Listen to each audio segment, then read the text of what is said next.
सोचो क्या हो अगर आपके पेरेंट्स की सुपरनेचुरल पावर आपके पास इनहेरिट होकर आ जाए और आप ऐसे ऐसे कारनामे करने लग जाओ जो आपने कभी जिंदगी में क्या सपने में भी ना सोचा हो। आपके आसपास हर जगह सिर्फ तबाही तबाही हो। तो ऐसा ही कुछ आज के हमारे इस कहानी में होने वाला है। स्टोरी बहुत ही जबरदस्त होने वाली है। तो आखिरकार इन सब की शुरुआत कहाँ से हुई जानने के लिए वीडियो को पूरा जरूर देखिएगा।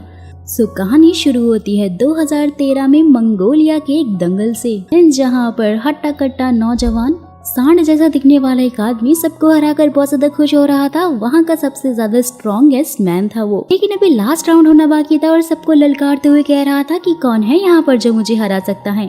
और वहीं देखते ही देखते एक छोटी सी बच्ची सबके सामने आती है और सब तो उसे देखकर काफी ज्यादा हंसने लग जाते हैं और सोचते हैं कि ये तो खैर कुछ कर ही नहीं पाएगी, जो कि दोस्तों कोई और नहीं बल्कि हमारी छोटी सी नामसुन है। और इसके पास इतनी ज्यादा ताकत है कि आप तो इसे अब देख ही रहे होगे।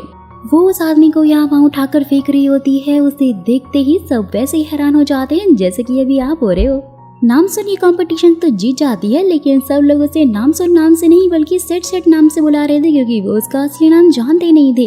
लेकिन ऐसा क्यों, जानने के लिए बढ़ते हैं थोड़ा और वीडियो में आगे और मिलते हैं नामसुन के फादर बोंग से, जो कि एक इन्वेस्टिगेटर को बता रहा होता है कि अगर बचपन में वो नामसुन को मंगोलिया लेकर नहीं गया होता तो आज वो उसके साथ नहीं होती। यानी बोंग ने अपनी बेटी को मंगोलिया में खो दिया था जब वो 4-5 साल की ही थी और अब बहुत सालों से वो उसे ढूंढ रहा है।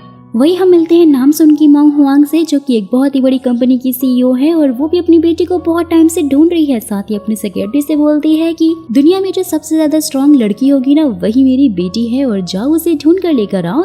जहाँ वो उसे एक सजेशन देते हुए कहता है कि अगर हम वर्ल्ड से स्ट्रॉन्गेस्ट गर्ल कंपटीशन रखेंगे तो शायद हमें आपकी बेटी मिल सकती है, क्योंकि जैसे ही आपने कहा कि आपकी बेटी बहुत ही ज्यादा स्ट्रॉन्ग है तो हो सकता है कि वो भी वहाँ पर जरूर आए। दोस्तों मैं आपको बता दूं कि नामसुन को ये जो सबसे ज्यादा स्ट्रॉन्ग होने वाली सुपरनेचुरल पावर मिली है ना, ये उसे अपनी मॉम से मिली है और उसकी मॉम को उसकी नानी से मिली है। नामसुन की फैमिली की सारी फीमेल्स में ये पावर उनके क्रोमोसोम और हार्मोन्स में कुछ चेंजेस की वजह से ही उन्हें मिली है। वहाँ के पास तो फ्रॉड आदमी बड़ा सा वेपन गिरवी रखने के लिए आए हुए थे और बोलते हैं कि ये जोसन पीरियड का है, जो कि उनके पूर्वज चलाते थे और इसकी वैल्यू बहुत ही ज्यादा है। वहाँ के ही बोलते हैं कि वेंसडे को उनकी एक्सपर्ट के द्वारा इसकी जांच पड़ताल की जाएगी और उसके बाद ही हम इसे गिरवी रख सकते हैं। तो वो आदमी तो उसके पैर पकड़ के ही रोने लग जाता है, बोलते हैं कि मेरी वाइफ की तबीयत बहुत ज्यादा खराब है और मुझे पैसों की काफी जरूरत है। जैसे ही होंग अपनी तिजोरी खोलकर अपने पैसे निकालते हैं ना, तो वो दोनों तो अपना असली रूप उसके सामने दिखाने लग जाते हैं और बोलते हैं कि ये सारे पैसे अब हमारे हुए। और दोस्तों यहाँ पर हम पहली बार होंग की सुपरनेचुरल पावर को देख पाते हैं, जब वो उन दोनों को बहुत ही अच्छे से मजा चखा रही होती है और एक को तो धरती में ही उसका पैर गाड़ देती है।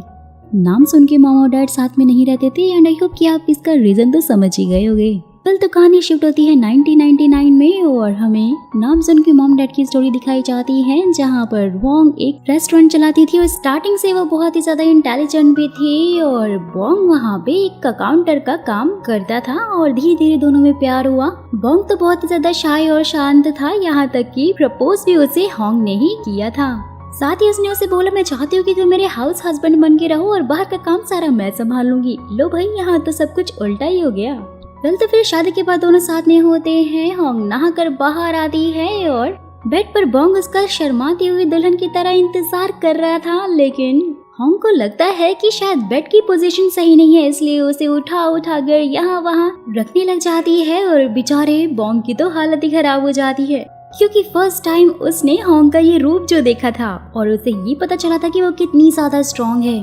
नेक्स्ट सीन में एक प्रेस कॉन्फ्रेंस में हम इनके दो प्यारे छोटे से क्यूट बच्चों को देखते हैं। लड़के का नाम नाममिन था और लड़की का नाम नामसू था। नामसू अपनी मॉम की तरह ही बहुत ही ज्यादा स्ट्रॉन्ग थी, जैसा कि मैंने आपको पहले ही बताया है दोस्तों कि इनकी फैमिली में सारी फीमेल्स के पास एक स्पेशल सुपरनेचुरल पावर है, जो कि सारी फीमेल्स में इनहेरिट होती रहती है। तो उसका एक नमूना आप अभी देख ही सकते हो। बोंग को ट्रैवलिंग का बहुत ज्यादा शौक था और इसलिए अपनी बेटी को लेकर वो मंगोलिया में गया हुआ था घूमने के लिए और वही नामसुन कहीं गुम हो गई थी।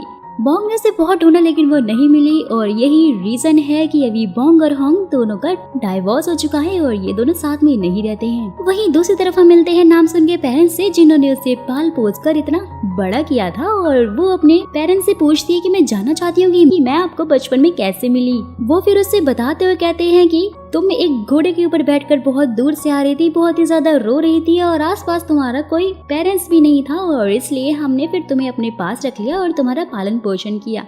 साथ ही उन्होंने उसे बॉक्स भी दिया जिसमें उसके बचपन के सारे क्लोथ्स रखे थे और उसमें नामसुन को कोरिया का एक टैग मिलता है। जिसके बाद वो टीवी में सॉन्ग सुन रही होती है ओप्पो गंगनम स्टार और उसी से उसको अपना नाम धीरे धीरे रिकॉल होने लग जाता है और अपनी मॉम के पास जाकर बोलती है कि मुझे याद आ गया, मेरा नाम नामसुन है। बड़ी होकर मैं कोरिया जाऊंगी, लेकिन उससे पहले मैं आप लोग के लिए बहुत सारी भेड़ लेकर आऊंगी जिससे कि आपको आगे जिंदगी जीने में कोई भी तकलीफ ना हो। धीरे धीरे ऐसे ही दिन बीतते जाते हैं। नामसुन काफी ज्यादा खूबसूरत और बड़ी हो चुकी थी, जहां उसके डैड उसे बोलते हैं कि अब तुम कोरिया जा सकती हो, लेकिन वो जाना नहीं चाहती थी अपने मॉम डैड को छोड़कर। फिर उसके डैड उसे समझाते हुए बोलते हैं कि तुमने ऑलरेडी हमारे लिए बहुत कुछ किया है और अब हम चाहते हैं कि जाकर तुम अपने रियल पेरेंट्स को ढूंढो और साथ ही एक अच्छा सा लड़का देखकर उससे शादी भी कर लो। नामसुन तो ये सब कुछ सुनकर शर्माने ही लग जाती है। और वहीं दूसरी तरफ हम देखते हैं गंगनाम में एक कंपटीशन हो रहा था और ये वही स्ट्रेंथ कंपटीशन है दोस्तों, जो कि होंग हर साल अपनी बेटी को ढूंढने के लिए रखती थी। होंग के साथ में उसकी मॉम भी वहीं पर होती है, यानी कि नामसुन की नानी। कंपटीशन स्टार्ट होता है। धीरे धीरे लोग हारते जा रहे थे जो कि डिफरेंट कंट्री से आए हुए होते हैं, लेकिन एट लास्ट 7 नंबर वाली लड़की जीत जाती है जिसका नाम वाजा था। 10 साल में ये पहली बार हुआ था कि कोई लड़की ये कंपटीशन जीती है, जिसे देखते ही होंग के तो सारे के सारे आंसू ही बहने लग जाते हैं और वो जाकर सीधा उससे मिलती है, क्योंकि उसे तो यही लग रहा था कि शायद यही उसकी बेटी नामसुन है।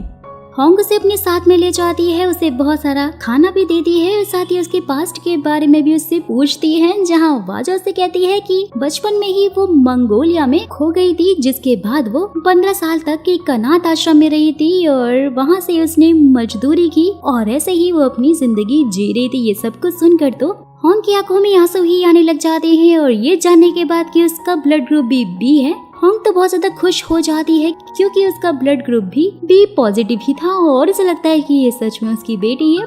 बहुत ज्यादा खुश होकर वो अपनी पूरी फैमिली को बहुत टाइम बाद डिनर के लिए बुला लेती है। वहीं जैसे ही वाजा को रहने के लिए रूम दिया जाता है, वो तो बहुत ही ज्यादा खुश हो जाती है और एक बहुत ही अजीब सी ईविल स्माइल देती है, जिसका साफ मतलब तो यही हुआ कि वो नाटक कर रही है। डिनर के टाइम पर यहाँ पर डैड बोल रहे होते हैं कि ये लड़की उनकी बेटी यानी कि नामसुन नहीं है, लेकिन मॉम बोल रही होती है कि ये लड़की नामसुन ही है क्योंकि उसका ब्लड ग्रुप भी बी है। जैसे ही डैड बोलते हैं कि नामसुन के बाएं पैर पर एक स्कार था क्योंकि बचपन में खेलते वक्त उसे चोट लग गई थी, तो मॉम तो डैड के ऊपर ही भड़कने लग जाती है कि ये बात तुमने मुझसे क्यों छुपाई और तुमने मेरे बच्चों का बचपन में ध्यान रखा ही नहीं। डैड और मॉम के बीच घमासान युद्ध होने लग जाता है। दोनों ही एक दूसरे के ऊपर ब्लेम डाल रहे होते हैं। डैड का बोलना था कि तुम्हें तो हमेशा अपनी ऑफिस के अलावा कुछ दिखता ही नहीं था और ऑफिस से तो तुम्हें फुर्सत मिलती ही नहीं थी जो कि तुम अपने बच्चों के ऊपर ध्यान दे पाती, और इनका पूरा का पूरा ध्यान सिर्फ मैंने ही रखा है। बेटे की अगर तुम्हें इतनी चिंता ही होती तो आज ये इतना खा खा के अदरक की तरफ फैला हुआ नहीं होता। लिटरली गाइस, इनकी जो फाइट चल रही थी ना बीच में, मैं तो हंसते हंसते पागल ही हो गई क्योंकि ये बीच में इतनी फनी जो बन गई थी। वेल तो फिर नानी उन दोनों को शांत करके बैठा देती है। वाजा के पैर में वो स्कार चेक करने के लिए होंग रात में पहुंच जाती है और उसे देखकर काफी ज्यादा शॉक हो जाती है क्योंकि दोस्तों वाजा के पैर पर भी वैसा ही स्कार था। वहीं दूसरी तरफ नामसुन जो कि कोरिया जाने की पूरी तैयारी में लगी हुई थी, वहाँ उसे ये पता चलता है कि उसके फेवरेट घोड़े की जो कि बचपन से ही उसके साथ में है, उसकी मौत हो गई है और वो फूट फूट कर उसके ऊपर रो रही होती है। उसे बहुत ज्यादा दुख हो रहा होता है, जिसके बाद वो अपने घोड़े के गले की घंटी को निकाल कर आसमान में बहुत दूर की तरफ फेंक देती है, जो कि जाकर सीधा पुलिस स्टेशन के बाहर खड़े एक लड़के के सर पर जाकर लगती है, जो कि दोस्त कोई और नहीं बल्कि अपना हीरो कीसेक है और ये एक पुलिस ऑफिसर है। होंग ने भी यहाँ वाजा का पूरा ही गेटअप चेंज करके रख दिया था और वो तो पूरी चेंज हो चुकी थी और काफी खूबसूरत भी लग रही थी। जैसे ही होंग फिर अपनी ऑफिस पहुँचती है तो देखती है कि एक पाक नाम की लेडी अपनी प्रॉपर्टी को गिरवी रख कर सेक्रेटरी से पैसे मांग रही थी, लेकिन वो ये बोलते हुए से साफ इनकार करने लग जाता है कि आपके ऊपर ऑलरेडी बहुत सारा कर्जा चढ़ चुका है। लेकिन वो फिर होंग के सामने रोते हुए उससे बोल रही थी कि मुझे पैसों की सख्त जरूरत है, इसलिए होंग भी उसे पैसे दे देती है। लेकिन हम जानते थे कि कुछ तो गड़बड़ जरूर है, इसलिए अपनी सुपर वुमेन एकदम वंडर वुमेन के स्टाइल में अच्छे से ड्रेसअप होकर बाइक लेकर पार्क का पीछा करने के लिए निकल पड़ती है। और वहीं पुलिस स्टेशन में किसी को भी एक न्यूज मिल चुकी थी जो कि ड्रग से रिलेटेड थी और इसलिए वो भी सेम लोकेशन पर जा रहा होता है। रास्ते में पार्क की गाड़ी के पास एक और गाड़ी आती है जिसमें 2 लोग थे और वो उससे पैसे लेकर ड्रग्स उसे देकर वहाँ से भाग जाते हैं। हिसेक भी उनके पीछे जा रहा होता है लेकिन वो लोग वहाँ से निकल जाते हैं और इसलिए वो फटाक से पार्क की गाड़ी को रोक लेता है, लेकिन देखता है कि अचानक से कोई बाइक से वहाँ पर आ रहा है जो कि एकदम स्टाइल में स्टंट मारते हुए उन लोगों के पीछे पड़ जाता है। टनल में घुसते ही होंग उन सबको रोक लेती है और उनको बाहर निकलने का बोलती है, लेकिन जब वो लोग बाहर नहीं आ रहे होते हैं तो उनकी गाड़ी को उठा के ही पटकने लग जाती है। हिसेक भी ये सब कुछ देख रहा था और वो तो काफी ज्यादा शॉक हो जाता है। नेक्स्ट सीन हम देखते हैं पुलिस स्टेशन का, जहाँ पर सारे के सारे लोग हिसेक को बोल रहे होते कि आज तो उसने काफी ज्यादा ही अच्छा काम किया है, लेकिन वो बोलता है कि मैंने तो उन लोगों को पकड़ा ही नहीं है बल्कि किसी और ने पकड़ा है। तभी उन्हें मंगोलिया से आने वाली फ्लाइट की न्यूज मिलती है जिसमें ड्रग्स सप्लाई होने वाले हैं और वो लोग फटाक से वहाँ से निकल जाते हैं। नामसुन भी सेम उसी फ्लाइट में आने वाली थी और वो तो अपनी पहली फ्लाइट के लिए कुछ ज्यादा ही खुश भी हो रही थी, लेकिन फ्लाइट में अचानक से कुछ प्रॉब्लम हो जाती है और कैप्टन भी काफी घबरा जाते हैं। वहीं हम सीओ नाम की एक मिस्टीरियस लड़के को देखते हैं जो कि शायद हमारी कहानी का विलन होने वाला है और वो फ्लाइट अटेंडेंट को बोलता है कि सेफ्टी से ज्यादा कुछ और है जो कि मेरे लिए बहुत इम्पोर्टेंट है। होंग यहाँ पर वाचा के साथ में होती है और उसे बोल रही होती है कि 500 सालों से ये चलता आ रहा है कि उनकी फैमिली की फीमेल्स में सबसे ज्यादा ताकत होती है और उनमें से भी सबसे ज्यादा ताकत है नामसुन में, जिसकी भागने की स्पीड और जंपिंग स्पीड सबसे ज्यादा तेज है, जो कि दोस्तों हमें देखने को भी मिल जाता है क्योंकि नामसुन का प्लेन बस क्रैश होने ही वाला होता है, लेकिन वो इस घटना को रोकने के लिए प्लेन का गेट लात मारकर तोड़ती है और नीचे जाकर उसे स्पीड में रोकने लग जाती है जो कि बहुत ज्यादा तेज था। और देखते ही देखते हम देखते हैं कि वो फाइनली इस प्लेन को रोक रही होती है और जैसे ही फर्स्ट टाइम उसने अपनी हाई पावर का यूज किया होता है तो वहाँ उसकी मॉम यानी होंग को और साथ ही उसकी नानी को दोनों को ही वो पावर फील होती है, जिससे कि होंग को भी ये बात अच्छे से समझ में आ जाती है कि जब वाजा ने पावर यूज नहीं की है तो वो उसकी बेटी कैसे हो सकती है और उसको उसके ऊपर डाउट होने लग जाता है। नामसुन ने प्लेन में बैठे लोगों को मरने से बचा लिया होता है और वो तो काफी ज्यादा खुश हो रही होती है, लेकिन सीओ जो कि ये सब कुछ देखकर काफी ज्यादा हैरान था और लगता है वो तो बिल्कुल भी खुश नहीं था।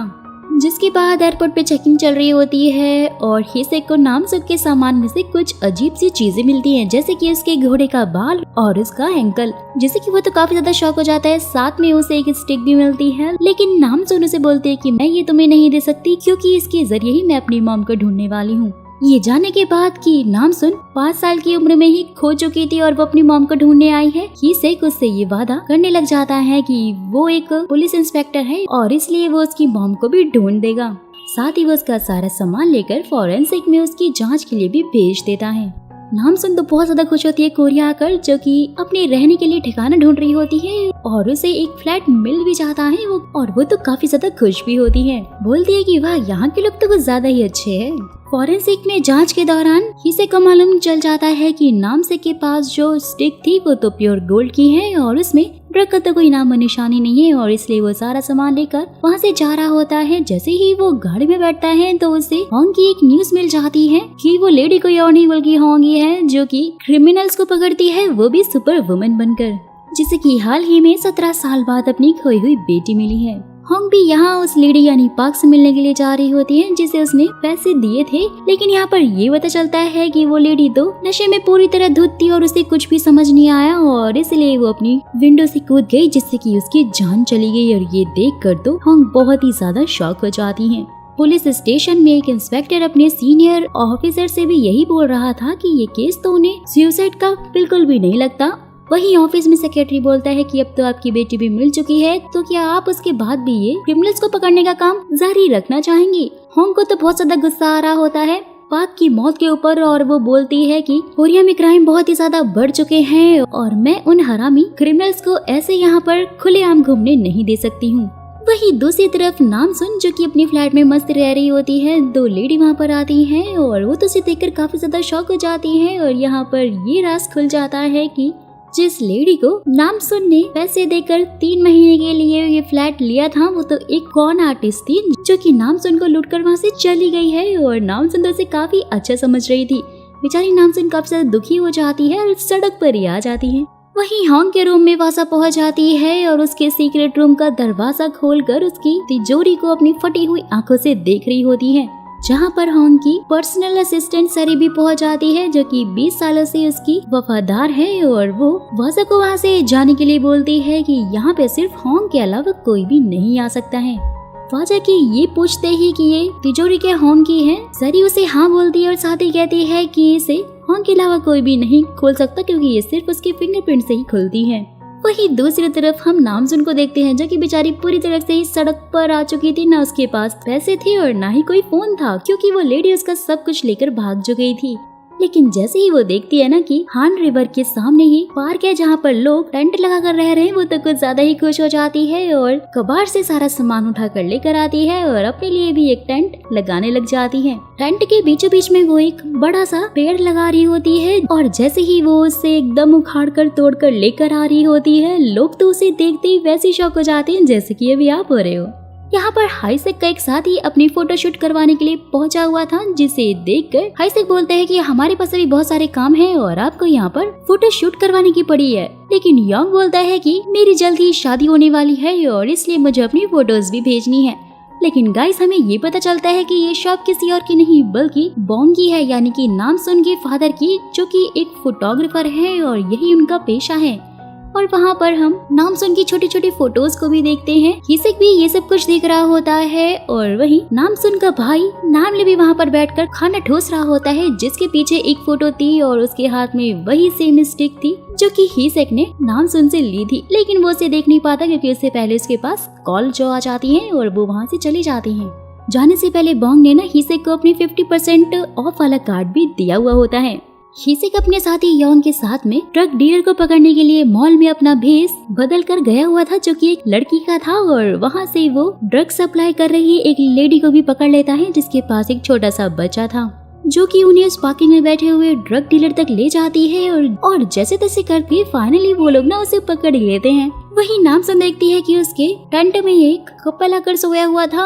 वो उन्हें उठाकर वहाँ से जाने को कहती है, लेकिन वो तो बोलते हैं हम भी तुम्हारे जैसे ही विक्टिम है और हमें भी लूटा गया है, हमारे पास रहने के लिए कोई जगह ही नहीं है। और इसलिए फिर नामसुन उन्हें बोलती है कि तो ठीक है, लेकिन तुम लोग मेरे साथ रह नहीं सकते, मैं तुम्हारे लिए नया और दूसरा टेंट बना दूंगी। ये सुनते ही वो दोनों तो काफी शॉक हो जाती है कि ये टेंट किसी और ने नहीं बल्कि नामसुन ने ही बनाया है, वो भी अपने हाथों से। पुलिस स्टेशन में हिसेक भी बहुत ज्यादा परेशान हो रहा था, क्योंकि वो नामसुन को बार बार फोन लगा रहा था, लेकिन उसका फोन तो लग ही नहीं रहा था। जैसा कि हम जानते हैं कि वो तो चोरी हो गया था। वहीं इन्वेस्टिगेशन के दौरान वो ड्रग डीलर कहता है कि उन सब का भी एक बॉस है, जो कि इन सब से बहुत ही ज्यादा बड़ा और काफी ऊपर है और उन्होंने उसका फेस नहीं देखा है। वो छुप कर ये सारे काम उनसे करवाता है। जैसे ही फिर उसके पास फोन आता है और वो ड्रग डीलर अपना फोन अनलॉक कर रहा होता है, तो मौका पाते ही हिसेक उसका फोन छीन लेता है और उसके खिलाफ और ज्यादा जानकारी निकलवाने के लिए बोलता है।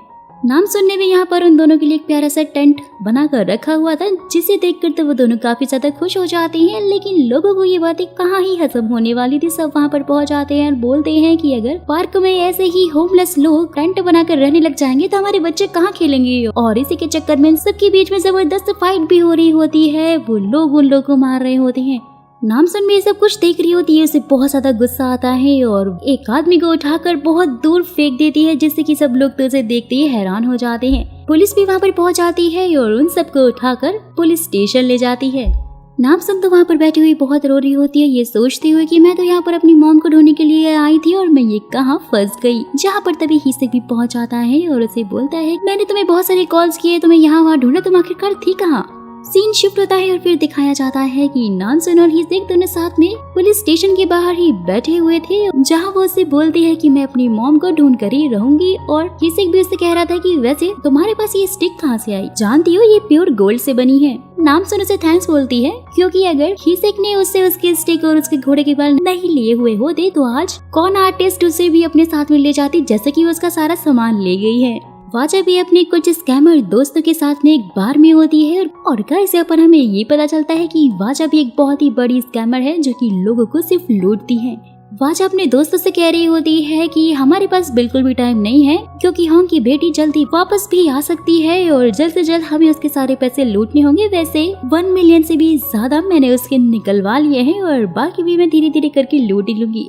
लेकिन वो तो जानती नहीं थी कि सारी ने उसके पॉकेट में एक रिकॉर्डर लगाया था और वो सारी उसकी बातें सुन रही थी। वहीं दूसरी तरफ हिसेक नामसुन को बोंग का वही 50% वाला शॉप कार्ड देकर बोलता है कि पासपोर्ट भी तुम्हारा चोरी हो चुका है और नया पासपोर्ट बनाने के लिए तो तुम्हें फोटो चाहिए होगी, तो इस शॉप पर फोटो खिंचवाना मत भूलना। नामसुन इन सारी चीजों के लिए उसे थैंक्स बोलती है और उसे पूछती है कि वो कहाँ रहता है और वो उसे बताता है कि वो हान रिवर के साइड में ही जो बिल्डिंग है उसके सबसे ऊपर वाले टॉप पर रहता है।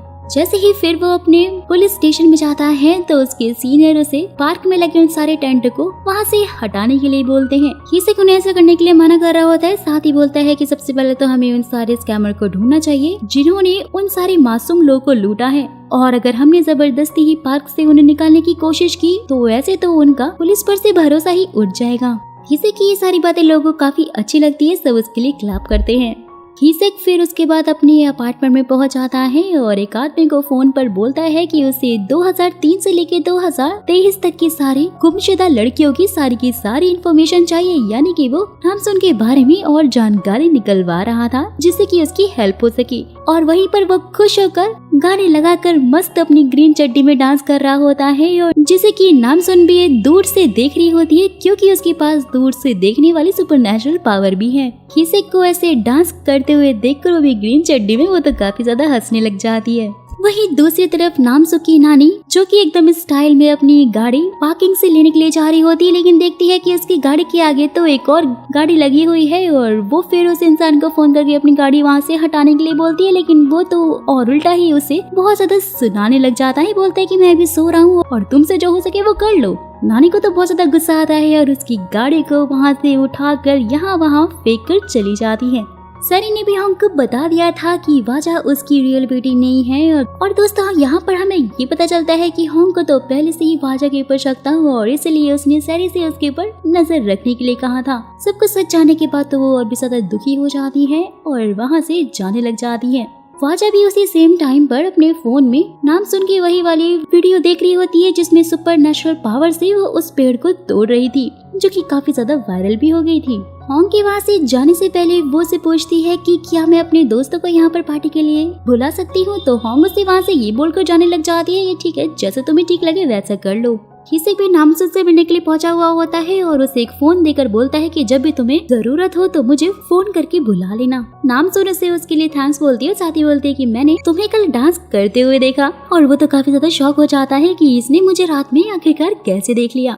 वहीं दूसरी तरफ हम होंग को देखते हैं जो कि एक सोसाइटी की पार्टी में गई हुई होती है और वहाँ की वो न्यू मेंबर थी। साथ ही सबको बोल रही थी कि मैं दुनिया से क्राइम का पूरा नामो निशान हटा देना चाहती हूँ, लेकिन सब लोग उससे बोलते हैं कि ऐसा होना तो काफी मुश्किल है और इसके लिए आपको ज्यादा सोचना नहीं चाहिए, बस अपनी लाइफ जियो और एंजॉय करो और क्या। एक आदमी उसकी ये सारी बातों को नोटिस कर रहा होता है और होंग वहाँ से फिर जाने लग जाती है सेकंड फ्लोर पर, क्योंकि यहाँ पर आने का उसका मकसद तो कुछ और ही था। और वो आदमी भी उसके पीछे जाकर बोलता है कि अगर तुम दुनिया को सच में चेंज करना चाहती हो ना तो उसके लिए तुम्हें यहाँ पर जाना पड़ेगा और यहीं से सब कुछ चेंज हो सकता है, जिसके लिए वो उसे एक कार्ड भी देता है, यानी कि भाई यहाँ पर कुछ बड़ा ही खेल होने वाला है। वेल तो वहीं दूसरी तरफ नामसुन पहुंच जाती है बोंग की शॉप पर क्योंकि उसे अपनी न्यू पासपोर्ट के लिए फोटो जो खिंचवानी थी, लेकिन वही बोंग तो अपनी शॉप बंद करके जा रहा होता है। साथ ही बोलता है कि बच्चा शॉप तो क्लोज हो चुकी है, इसलिए तुम आना अब कल, जिससे कि नामसुन थोड़ा सैड हो जाती है। और जैसे ही वो वहाँ से जा रही होती है ना तो बोंग उसे रोकता है और जैसे ही वो उसकी आंखों में देखता है वो तो शॉक हो जाता है।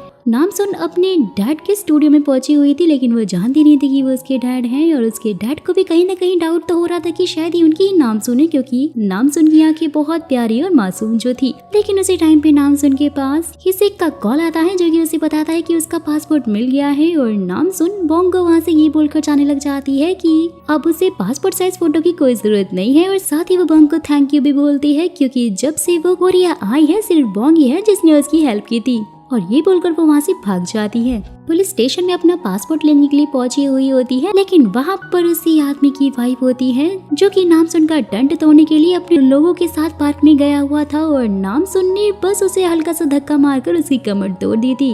यहाँ पर उसकी वाइफ नामसुन के ऊपर इसीलिए केस करने के लिए पहुंची थी। लेकिन हाईसेक नामसुन की साइड लेते हुए बोलता है कि ये लड़की तो इतनी छोटी सी है, भला ये तुम्हारे हस्बैंड को कैसे मार सकती है। नामसुन उसे रोकते हुए बोलती है कि मैंने ही इसके हस्बैंड को मारा है और मैंने तो बस अपनी एक छोटी सी फिंगर का ही यूज किया था। सोचो अगर मैं 2 फिंगर का यूज करती फिर उसका क्या हाल होता। ये सब कुछ जानने के बाद तो हिसिक बहुत ही ज्यादा हैरान हो रहा था, लेकिन नामसुन को ना कोई फर्क नहीं पड़ता और वहाँ से ये बोलकर जाने लग जाती है कि अगर आपने मेरे ऊपर केस किया तो मुझे भी आपके हस्बैंड के ऊपर केस करना पड़ेगा, क्योंकि सबसे पहले उसने मेरे दोस्तों को मारा था। नामसुन के जाते ही पुलिस स्टेशन में सभी लोग और हिसिक नामसुन की वही पाक वाली वीडियो देख रहे होते हैं और उसे देखकर तो काफी ज्यादा शॉक हो रहे होते हैं। बोलते हैं कि इसके पास तो लगता है कि कोई सुपर नेचुरल पावर है। हिसिक तो बेचारा सदमे में पहुंच चुका था, क्योंकि उसे नामसुन की वही बात याद आने लग गई थी कि उसने उसे हरी चड्डी में डांस करते हुए देख लिया था। लिटरली गाइस ये सीन बहुत ही ज्यादा फनी था, क्योंकि सारे के सारे ऑफिसर सिर्फ हिसिक को ही देख रहे थे कि उसकी हरकतें कितनी अजीब हो गई हैं। वहीं दूसरी तरफ पार्टी में होंग का सामना होता है मिस्ट्री मैन सीओ राव से, जहां पर गाइस हमें ये पता चलता है कि ये दोनों अभी अमीर हुए, खानदानी अमीर नहीं है, यानी कि दोनों सेल्फ मेड है और इस बात पर इन दोनों को काफी गर्व हो रहा था। लेकिन होंग को उसकी हरकतें काफी अजीब लग रही थी। वहीं नानी का सामना दोबारा से उसी गाड़ी वाले आदमी से हो जाता है जिसने की पुलिस बुलाई हुई थी, और सब ये देखकर काफी ज्यादा हैरान हो रहे थे कि इतनी बूढ़ी सी औरत ने गाड़ी को उठा के यहाँ वहाँ कैसे फेंक दिया। लेकिन पुलिस स्टेशन में एक इंस्पेक्टर ने नानी को पहचान लिया था और बहुत ही खुश होकर बोलता है कि अरे आप तो क्वीन ऑफ डोंग हैं। साथ ही वह सबको नानी की जवानी की कुछ कहानियां सुनाने लग जाता है। बोलता है कि एक बार इनका सामना बहुत सारे गुंडों से हो गया था और उस एरिया में वो लोग अपना हक जमाना चाहते थे, लेकिन नानी ने सबको बहुत ही अच्छे से सबक सिखाया और काफी अच्छे से उनकी धुनाई भी कर दी, यानी कि उनके अंदर बहुत सारी पावर है। और ये जाने के बाद तो गाड़ी वाला वो आदमी उन्हें काफी उल्टा सीधा बोलने लग जाता है। नानी बस उसे एक हाथ मारती है, वो तो वहीं बेहोश हो जाता है। तभी वहाँ पर अचानक से एंट्री होती है मिनियो नाम के एक हैंडसम लड़के की, और दोस्तों ये कोई और नहीं बल्कि बॉन्सुम का हस्बैंड है। और जिन्हें बॉन्सुम के बारे में नहीं पता है तो वो प्लीज जाकर My Strong Girl Bongsoon drama series को देख लीजिए, क्योंकि उसकी स्टोरी भी ना बहुत ही अच्छी है और आपको भी काफी पसंद आएगी। कल तो फिर मिनियम बॉन्सुम की साइड लेते हुए इंस्पेक्टर को समझा रहा होता है कि मेरी वाइफ ऐसे ही किसी को नहीं मारती जब तक कि उसकी कोई गलती ना हो। और दोस्तों यहाँ पर हमें ये पता चलता है कि बॉन्सुम यहाँ पर एक केस के सिलसिले में थी। उसके साइड में ही 2 लोग बैठे हुए थे जिन्हें उसने काफी बेरहमी से मारा था, यानी कि अपनी बॉन्सुम के पास भी एक सुपर नेचुरल पावर थी, वो काफी स्ट्रॉन्ग थी, क्योंकि ये 2 नमूने डॉग शेल्टर की आड़ में डॉग्स को टॉर्चर करके उन्हें महंगे दामों में बेचते थे और इसीलिए बॉन्सुम ने उन्हें काफी मारा भी था। नानी और बॉन्सुम एक दूसरे को पहचान लेते हैं। नानी उसे थैंक्स बोलती है क्योंकि उसने उनके एरिया के बदमाश लोगों को सुधार जो दिया। नामसुन यहाँ पर पैसे कमाने के लिए ड्रामा में सपोर्ट रोल करने के लिए पहुंच जाती है, लेकिन यहाँ पर तो सब कुछ उल्टा ही हो जाता है, क्योंकि जो भी प्रॉप्स नामसुन के ऊपर यूज हो रहे थे ना, धीरे धीरे करके सारे टूटते जा रहे थे, जिससे कि हम जानते हैं कि वो तो बहुत ही ज्यादा स्ट्रॉन्ग है और यहाँ सबका पोपट बन जाता है। वहीं हिसिक को इन्वेस्टिगेशन के दौरान एक और ड्रग से मरी लेडी के बारे में मालूम चलता है, लेकिन उसे वो जानता था क्योंकि उसने उसकी चेकिंग जो एयरपोर्ट पे की थी। जैसे ही वो उसके घर जाता है, सारा सामान देख रहा होता है, तो यहाँ पर उसे एक और बात पता चलती है कि जो भी ये ड्रग लेता है धीरे धीरे उसकी भूख मिटती जाती है और वो खाना छोड़ता जाता है और एक दिन ड्रग के डोज से उसकी डेथ हो जाती है। यानी कि ये ड्रग बहुत ही ज्यादा खतरनाक था। और वही हम सीओ रायू को देखते हैं, यानी कि उसी मिस्ट्री मैन को, जो कि जंगलों और पहाड़ों के बीच में खुफिया जगह में अपनी लेबोरेटरी बनाई हुई होती है। और यही है दोस्तों जो कि ये सारे ड्रग्स बनाता है और यहीं पर इन्हें सिक्योर करके भी रखता है और यहाँ से ही इनका ट्रांसपोर्ट भी होता है। हिसिक को उस लेडी के घर में से एक मास्क भी मिलता है, उससे इसके ऊपर डाउट होता है, जिसे वो अपने साथ में ले जाता है। वहीं अपनी नामसुन को तो बहुत ही ज्यादा गुस्सा आ रहा होता है ये जानने के बाद कि मेन रोल वालों और सपोर्टिंग रोल वालों का खाना बहुत ही डिफरेंट है। यानी कि मेन रोल वालों का खाना काफी टेस्टी होता है और उसका खाना काफी सूखा साखा था, लेकिन वो लोग उसे वो अच्छा खाना खाने ही नहीं देते और इसीलिए गुस्से में आकर वो उस ट्रक को ही सबके सामने से लेके जाने लग जाती है और बोलती है कि आज हम सब भी बहुत अच्छा और टेस्टी खाना खाएंगे, अगर कोई मुझे रोक सकता है तो रोक ले। जिससे कि सपोर्टिंग रोल वाले तो काफी खुश हो जाते हैं और बाकी लोग तो उसे देखकर डर ही जाते हैं। हिसिक ने भी यहाँ पर 15 साल पहले मंगोलिया में खोए हुए सारे बच्चों की डिटेल्स निकाल ली होती हैं, जहाँ पर उसे फाइनली नामसुन के मॉम डैड के बारे में सब पता चल जाता है। यानी कि उसे होंग के बारे में भी पता चल जाता है, जिससे कि उसे डाउट होता है। नेक्स्ट सीन में वाजा के भेजे हुए गुंडे नामसुन को मारने के लिए और उसका घर तोड़ने के लिए पार्क में पहुंच जाते हैं, क्योंकि वाजा अब नामसुन की जगह लेकर उसकी आलीशान लाइफ जीना चाहती थी और इसे हमेशा के लिए मार देना चाहती थी। लेकिन मानसून को भी अपनी पावर के थ्रू ये पता चल जाता है कि वो लोग उसका घर तोड़ रहे हैं। फटाक से वो वहाँ पे पहुँच आती है, उन सबको रोकती है, लेकिन वो तो रुकते ही नहीं है और गुस्से में आकर वो उन्हें बहुत मारती है या वहाँ उठाकर फेंक रही होती है। हिसेक को जैसे ही ये न्यूज मिलती है कि पार्क में कुछ लोग टेंट तोड़ रहे हैं तो वो भी वहाँ पहुँच जाता है और नामसुन को इस हाल में देखकर वो तो काफी डर जाता है और शॉक भी हो जाता है कि इस लड़की के अंदर कितनी ज्यादा पावर है। वीडियो में आगे बढ़ने से पहले दोस्तों, अगर आपको मेरा एक्सप्लेनेशन और बोलने का स्टाइल साथ ही मेरी वीडियो अच्छी लग रही है ना थोड़ी सी भी, तो प्लीज एक लाइक जरूर मार देना और अगर अभी तक चैनल को सब्सक्राइब नहीं किया ना तो सब्सक्राइब भी कर लेना, वरना ऐसी इंटरेस्टिंग वीडियो मिस कर दोगे और इसका नेक्स्ट पार्ट तो धमाल होने वाला है। So back to the story. Namsoon की वो होमलेस दोस्त अपना टूटा हुआ घर देखकर बहुत ज्यादा रोने लग जाती है और वो वहाँ से उसे ये बोलकर जाने लग जाते हैं कि तुमने अभी तक हमारे लिए जो कुछ भी किया उसके लिए बहुत बहुत शुक्रिया और अपना ध्यान रखना, क्योंकि ये लोग हमें यहाँ पर रहने नहीं देंगे और इसलिए हमें कहीं और ही जाना होगा।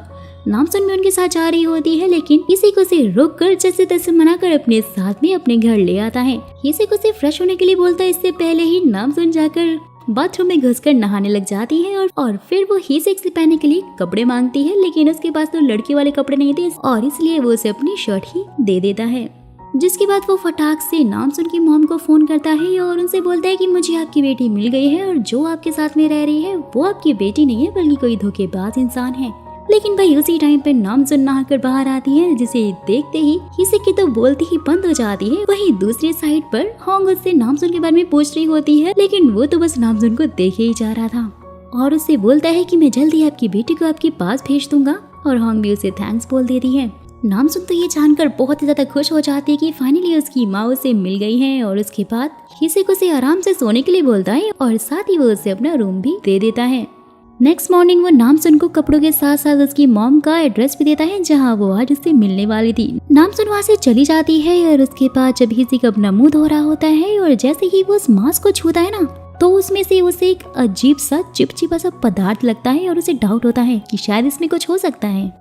वहीं जैसे ही नामसुन अपनी मॉम से मिलने के लिए जा रही होती है तो वो अपनी सुपरनेचुरल पावर से दूर से ही देख लेती है कि एक बिल्डिंग में आग लग चुकी है, जिससे कि काफी सारे लोग घायल भी हो चुके थे और बहुत सारे बच्चे ऊपर फंसे हुए थे। नामसुन अपनी सुपरनेचुरल पावर का यूज करती है, जोर जोर से जंप मारती है और धीरे धीरे करके वो 5-6 बच्चों को बचा कर ले आती है। अब भी सुपरनेचुरल पावर तो होंग के पास भी थी और उसे भी इस बारे में पता लग जाता है और वो सारी गाड़ियों को एक एक करते हुए अपनी सुपर पावर से हटाते हुए फायर ब्रिगेड की गाड़ी को वहाँ से निकालती है जो कि ट्रैफिक में फंसी हुई थी। जैसे ही फिर वो फायर बिल्डिंग के पास पहुंचती है, देखती है नामसुन को। नामसुन आग के अंदर जा रही थी, वो भी उसकी हेल्प करने के लिए जैसे ही अंदर जाती है तो नामसुन को बाहर आते हुए देखती है, जहाँ पे एक रेफ्रिजरेटर ब्लास्ट हो जाता है और नामसुन बाहर निकल के गिरने लग जाती है। लेकिन मॉम तो मॉम होती है ना और वो अपनी बेटी को बचा लेती है। लिटरली गाइस ये सीन देखकर मेरे तो आंखों में ही आंसू आ गए थे, क्योंकि यहाँ पर माँ बेटी ने पहली बार एक दूसरे को 15 साल बाद देखा था। दोनों माँ बेटी एक दूसरे को देखकर बहुत ज्यादा खुश हो जाती है। नामसुन होंग को बोलती है कि इतने सालों तक वो मंगोलिया में अपने माँ बाबा के साथ में थी, जिन्होंने उसका बहुत अच्छे से ध्यान रखा और उसे इतने प्यार से पाला। होंग तो उनके लिए बहुत ज्यादा शुक्रगुजार होती है, साथ ही बोलती है कि जिसने भी अभी तक तुम्हारी छोटी सी भी हेल्प की है ना, मुझे उन सब का नंबर और एड्रेस लिख कर दो, मैं जाकर उन्हें खुद थैंक्स बोलूंगी। माँ और बाबा के लिए मंगोलिया में एक सुंदर सी बिल्डिंग बनवा दूंगी, जिससे कि उन्हें कभी भी कोई परेशानी नहीं होगी। होंग नामसुन को बोलती है कि तुम तो पूरी मुझ पर गई हो और बिल्कुल मेरे जैसी ही हो। और बातों ही बातों में नामसुन के मुंह से निकल जाता है भूतनी के, जिसे फिर बोंग उसे समझाते हुए कहती है कि नहीं नहीं, गाली देना अच्छी बात नहीं होता है, और क्योंकि मैं भी बहुत सारी गाली देती हूँ और चाहती हूँ कि मेरी ये वाली आदत तुम्हें ना लगे। दोनों के बीच में हंसी मजाक चलने लगता है, जिसके बाद होंग सीधा नामसुन के उन होमलेस वाले दोस्तों से जाकर मिलती है और उन्हें थैंक्स बोलती है कि उन्होंने नामसुन का साथ दिया और साथ ही उन्हें बहुत सारे पैसे भी देती है, जिसे देखते ही वो दोनों काफी ज्यादा शॉक हो गए थे और बहुत ज्यादा खुश भी थे, क्योंकि उनके पास तो खाने के लिए भी कुछ नहीं था और अचानक से इतने सारे पैसे जो आ गए थे उनके पास। नामसुन के घर पहुंचते ही नानी तो काफी ज्यादा इमोशनल हो जाती है और उसे बहुत सारा प्यार भी देने लगती है, जहाँ पर डैड और उसका मोटा भाई भी पहुंच जाता है और दोनों को देखकर वो तो काफी ज्यादा इमोशनल हो जाते हैं। डैड उसे बोलते हैं कि मैं तो तुम्हें पहले ही देख के समझ चुका था कि तुम ही मेरी बेटी हो सकती हो और वाजा मेरी बेटी नहीं है। हिसेक यहाँ पर इस मास्क को पुलिस स्टेशन में ले आया था और सब उसे घूर घूर कर देखने लग जाते हैं और उन्हें तो यही लग रहा था कि इसमें तो ड्रग्स हो ही नहीं सकते हैं। सीनियर ऑफिसर फटाक से ओर से उठाकर चखने लग जाता है तो हिसेक उसे डांटते हुए बोलता है कि आप जानते भी हो कि कितना ज्यादा खतरनाक हो सकता है, और उसे उल्टी करने को बोलता है और साथ ही उसे काफी डांट भी रहा होता है जैसे कि वही उसका सीनियर हो। यहाँ पर नानी अपने 40 साल के बेटे यानी कि नामसुन के मामा को डॉक्टर्स के पास लेकर घूम रही होती है और उन्हें बोलती है कि हमारी फैमिली की फीमेल्स ना बहुत ही ज्यादा स्ट्रांग होती हैं और उनमें एक अजीब सी शक्ति होती है, लेकिन हमारी फैमिली के जो मेल होते हैं वो काफी ज्यादा वीक होते हैं। जैसे कि आप मेरे बेटे को ही देख लो जो कि अभी 40 साल का हो चुका है और एकदम ज़ॉम्बी की तरह ही है। और इतना ही नहीं दोस्तों, रास्ते में जाते हुए वो तो इतना थक जाता है कि उसकी मॉम उसको अपने शोल्डर पर टांग कर लेकर जा रही होती है और सब लोग देखकर उसे हंसने लग जाते हैं। वही नामसुन अपनी पूरी फैमिली के साथ में फाइनली लंच कर रही होती है जिसमें उसके मॉम डैड के बीच में थोड़ी बहुत नोकझोंक तो खैर चलती रहती है, लेकिन उसके बाद भी सब काफी खुश होते हैं, साथ में सेल्फी वगैरह भी लेते हैं। नेक्स्ट सीन में हॉन्ग को ड्रग्स से रिलेटेड एक न्यूज मिलती है और उसे ये पता चलता है कि डूगो कंपनी जो कि एक कुरियर कंपनी है वो चोरी छुपे ड्रग्स सप्लाई करती है। साथ ही उसे ये भी याद आता है कि उसके सीईओ से तो वो पहले ही मिल चुकी है यानी कि रायू से, और रायू यहाँ पर अपनी एक मस्त जबरदस्त स्पीच दे रहा होता है और साथ ही सबको कन्विंस करने की कोशिश करता है। साथ ही बोलता है कि अब से हम ज्यादा से ज्यादा फीमेल स्टाफ को भी हायर करेंगे, यानी कि दोस्त उसका साफ मतलब नामसुन से था क्योंकि उसने उस दिन उसे एरोप्लेन को अपने सुपरनेचुरल पावर से रोकते हुए जो देख लिया था और वो जानता था कि वो भी शायद वहाँ पर किसी न किसी बहाने से तो जरूर आएगी। वाजा की हालत यहाँ बहुत ज्यादा खराब थी, वो तो पूरी तरह से सड़क पर ही आ चुकी थी और एक नकली आईडी बनाकर कहीं जॉब करने का सोचती है और लोगों से छुपती फिर रही थी क्योंकि वो वांटेड लिस्ट में जो पहुंच चुकी थी, यानी कि अब पुलिस हर जगह उसे ढूंढ रही थी। साथ ही उसे रायू की कंपनी में फीमेल हायरिंग स्टाफ के बारे में पता चल जाता है, यानी कि वो वहीं पर छुपकर जॉब करने वाली है। यहाँ पर नामसुन अपने होमलेस दोस्तों से मिलती है जो कि हॉन्ग के पैसों से काफी ज्यादा अमीर हो गए थे और सब लोग काफी मस्ती भी कर रहे होते हैं। जिसके बाद वो लोग सीधा फिल्म सेट पर पहुंच जाते हैं और उसके दोस्त को तो उल्टा लटका के टार्जन के डायलॉग बुलवाए जा रहे थे जो कि नामसुन को तो बिल्कुल भी अच्छे नहीं लग रहे थे क्योंकि वो उसे काफी टॉर्चर जो कर रहे थे। और वहीं पर नकली वाला टार्जन भी उसके दोस्त का काफी मजाक उड़ा रहा होता है जिससे कि नामसुन को काफी गुस्सा आता है। वो तो उसे मारना ही चाहती है लेकिन वो लोग जैसे तैसे करके उसे रोक लेते हैं जो कि बहुत ही ज्यादा फनी लग रहा था दोस्तों।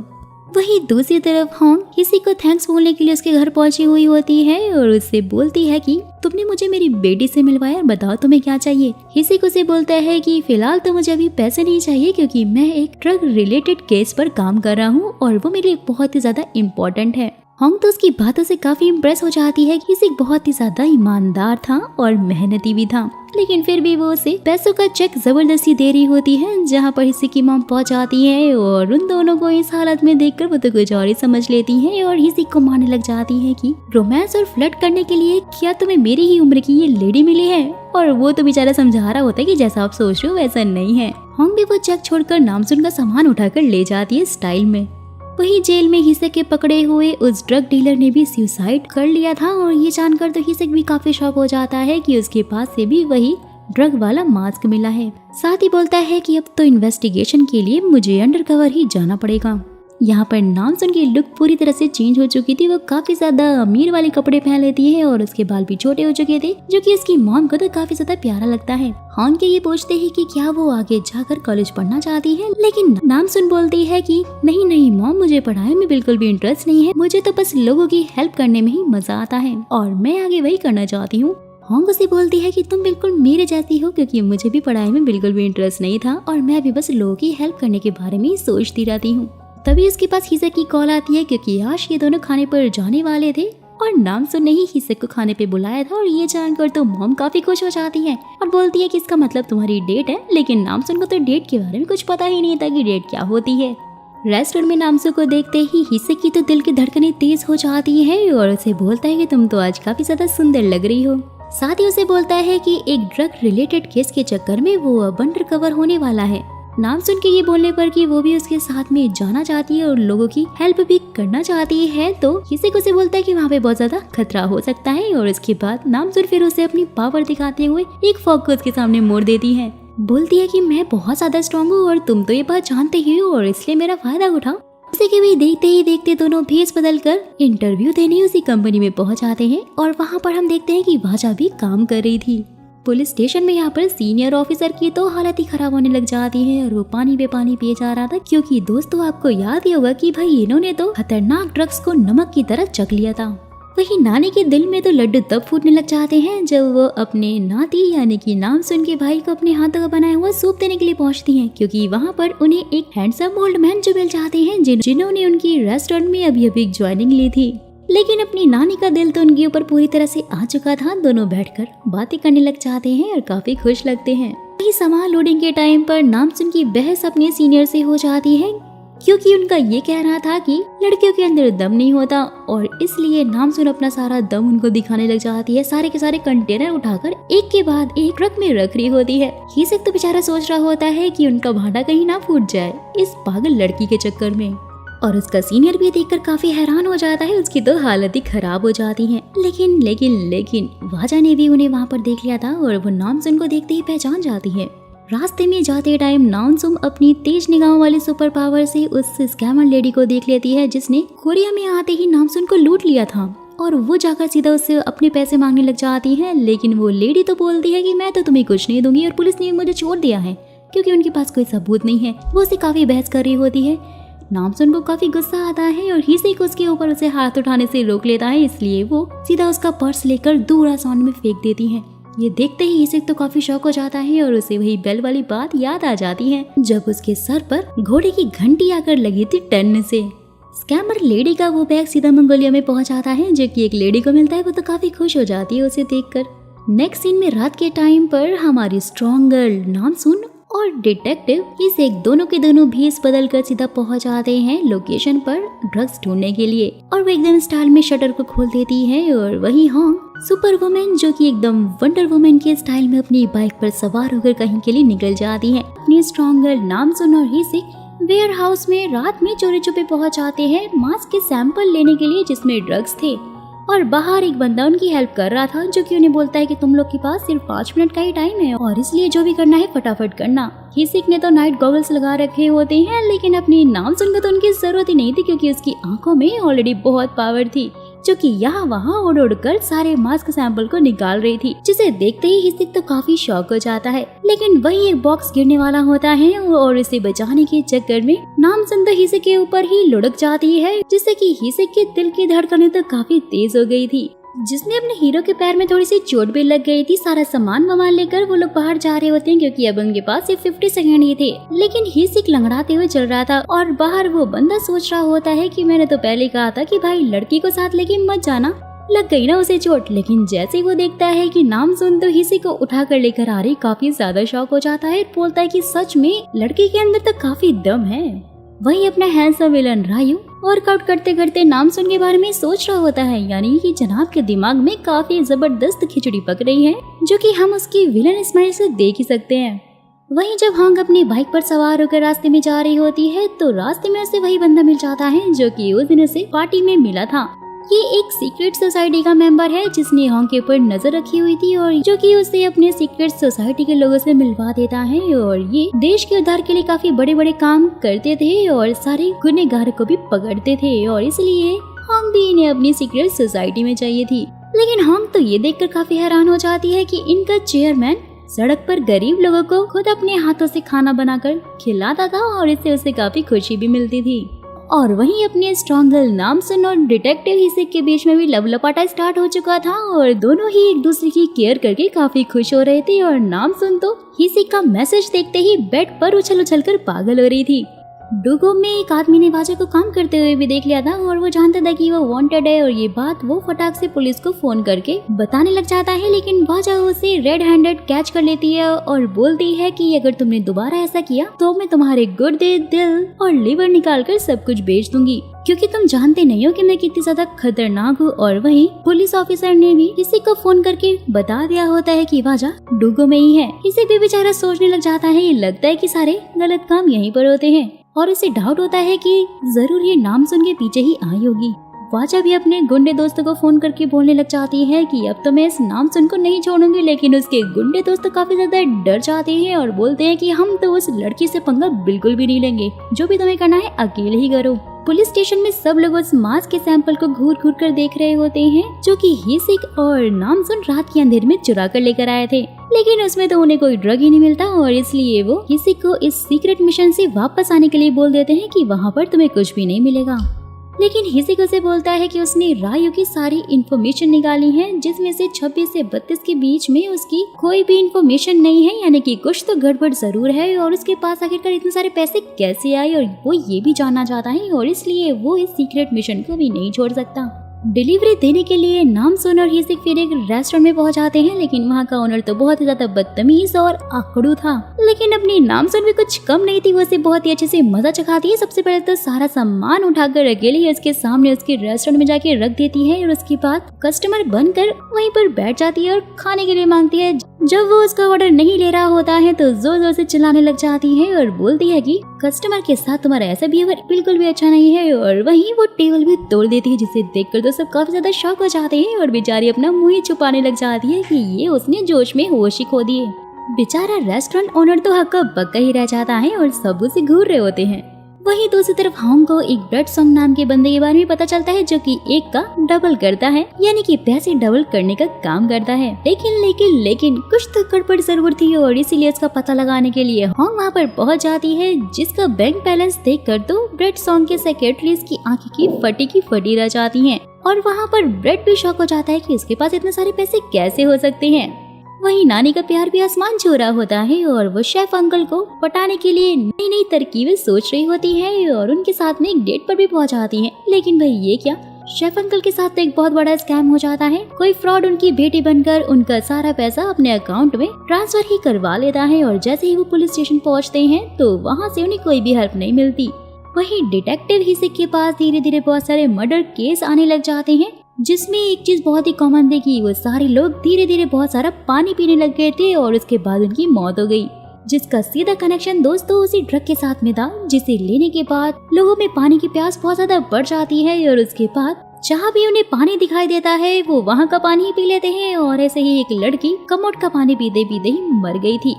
किसी को डाउट होता है, और इसलिए वो अपने उन सीनियर बॉस को पानी पीने से रोक देता है, जिन्होंने उस ड्रग को चखा था और सुबह से बहुत सारा पानी भी पी लिया था।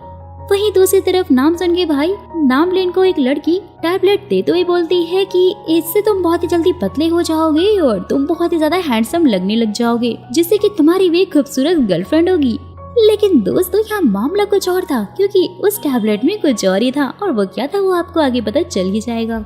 और एक बार फिर से नामसुन वेयर हाउस में रात के अंधेरे में चोरी छुपे पहुंच जाती है चेक करने के लिए, लेकिन इस बार वहाँ पे रायू भी था, जिसकी हालत काफी ज्यादा खराब थी और उसके अंदर से अजीब सी पावर्स भी निकल रही थी। जैसे ही नामसुन उसके पास आकर उसे पूछती है कि क्या आपको कोई हेल्प की जरूरत है, वो 2 से जोरदार धक्का मारता है और बेचारी नामसुन बहुत दूर जाकर गिर जाती है।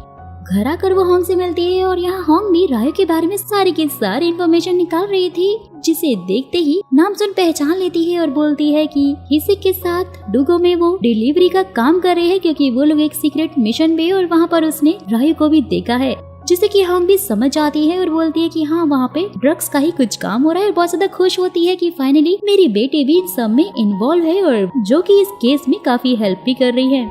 वही रायू का एक आदमी उसे नामसुन की वीडियो दिखाते हुए बोलता है कि ये लड़की बहुत ही ज्यादा स्ट्रॉन्ग है, जो कि हमारे वेयर हाउस में ही काम कर रही है।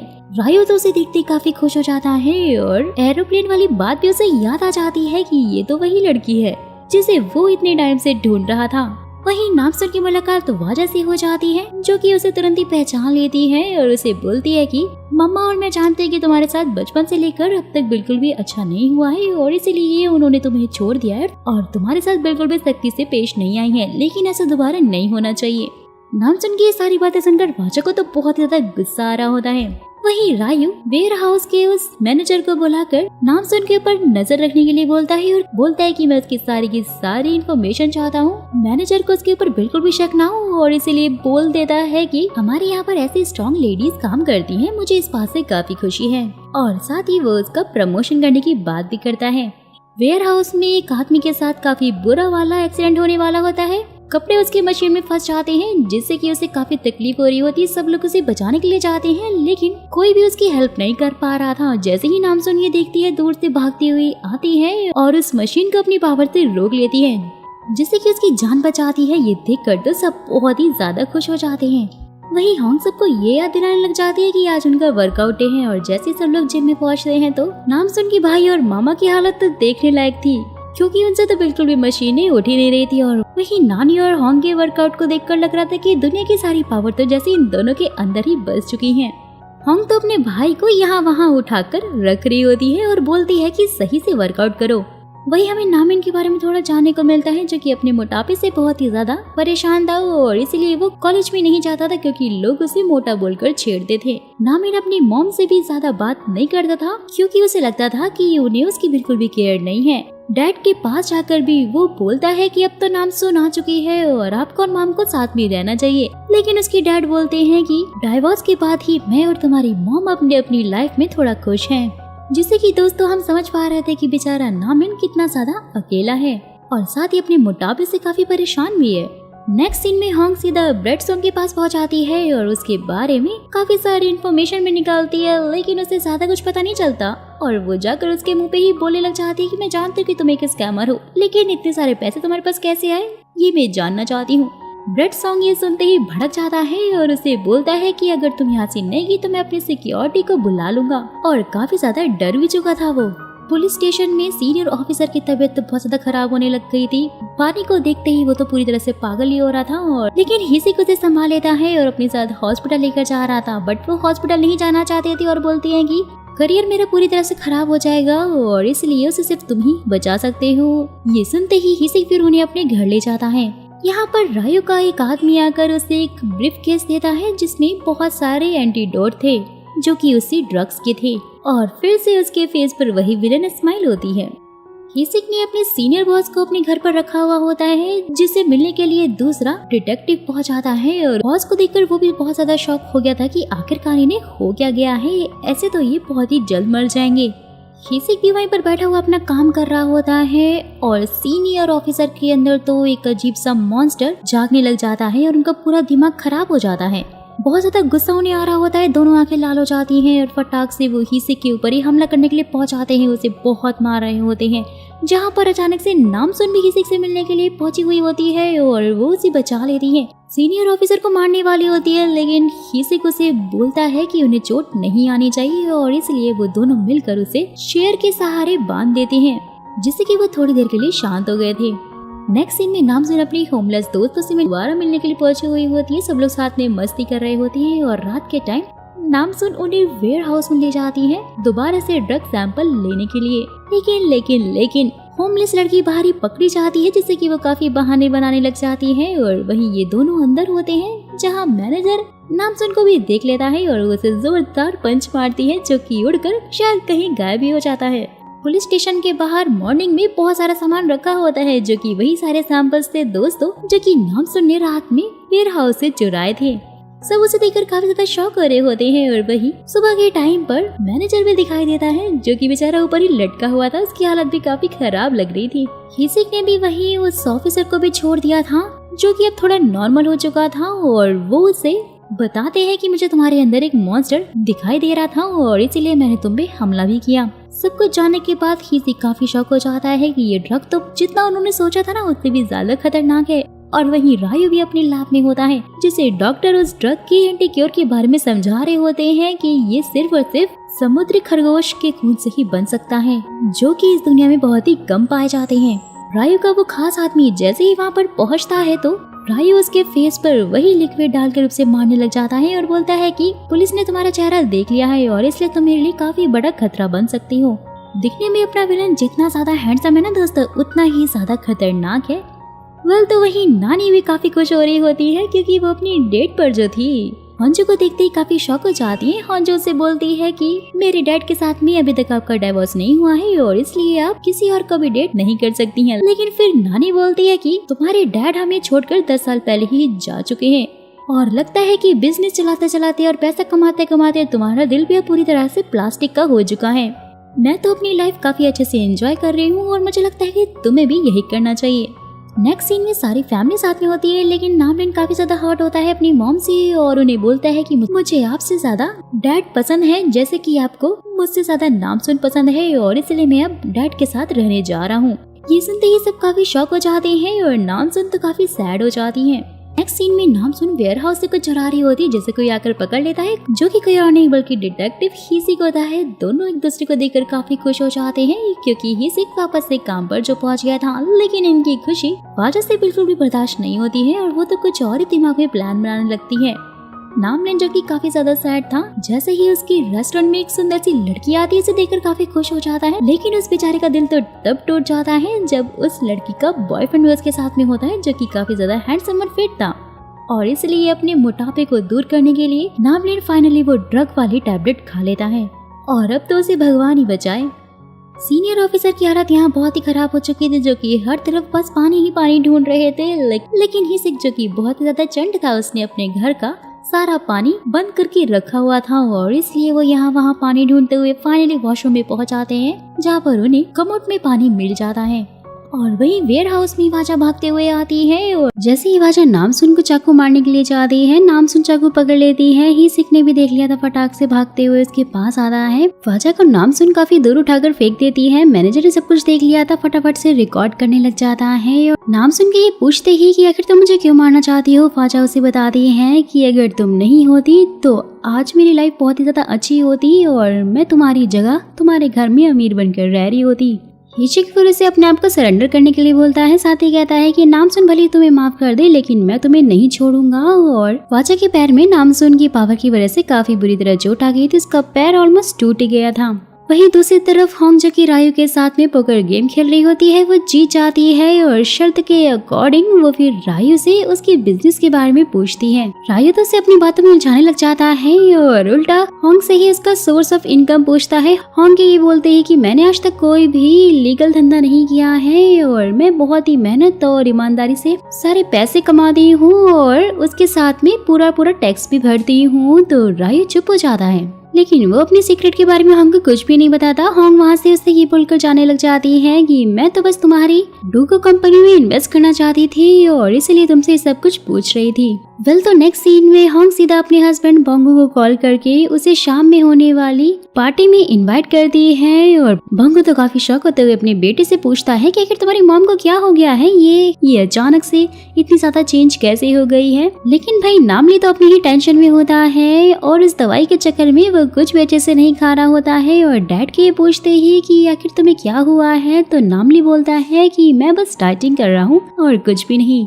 वहीं दूसरी तरफ सिनी बॉस बहुत कोशिश करता है कि वो पानी ना पिए, लेकिन उसके बाद भी वो बोतल को खोलकर पानी अपने लिप्स पे लगा लेता है और जाकर सीधा वो ड्रग्स वाला मास्क देखता है जो कि उसने रखा हुआ था अपने ड्रॉर में। नानी भी यहाँ पर शेफ अंकल के साथ में उस कैमरे के पास में उसका पता लगाकर पहुंच आती है और उसको बहुत ही अच्छे से धो रही होती है। ये देखते ही शेफ अंकल भी काफी शॉक हो गए थे कि नानी के पास इतनी सारी ताकत आखिर कहाँ से आई और वो तो डर डर के छुप रहे होते हैं। जिसके बाद ही वो उस कैमरे को उठाकर सीधा पुलिस स्टेशन ले जाती है और वहाँ पर उसे बंद करवा देती है और शेफ अंकल को बोलती है कि आपको मुझसे डरने की जरूरत नहीं है और साथ ही उन्हें अपनी सच्चाई भी बताने लग जाती है कि उनकी फैमिली की वुमेन्स के अंदर एक स्ट्रेंज तरह की यानी कि सुपरनेचुरल पावर है। वहीं दूसरी तरफ मैनेजर ने भी रायू को नामसुन की चोरी वाली और बाकी की वीडियो दिखा दी होती है, जिसे देखकर वो तो काफी ज्यादा शॉक हो जाता है। वेल तो उसके बाद मैनेजर जाकर नामसुन को बोलता है कि रायू को सब कुछ पता चल गया है, उन्होंने आपको मिलने के लिए बुलाया है।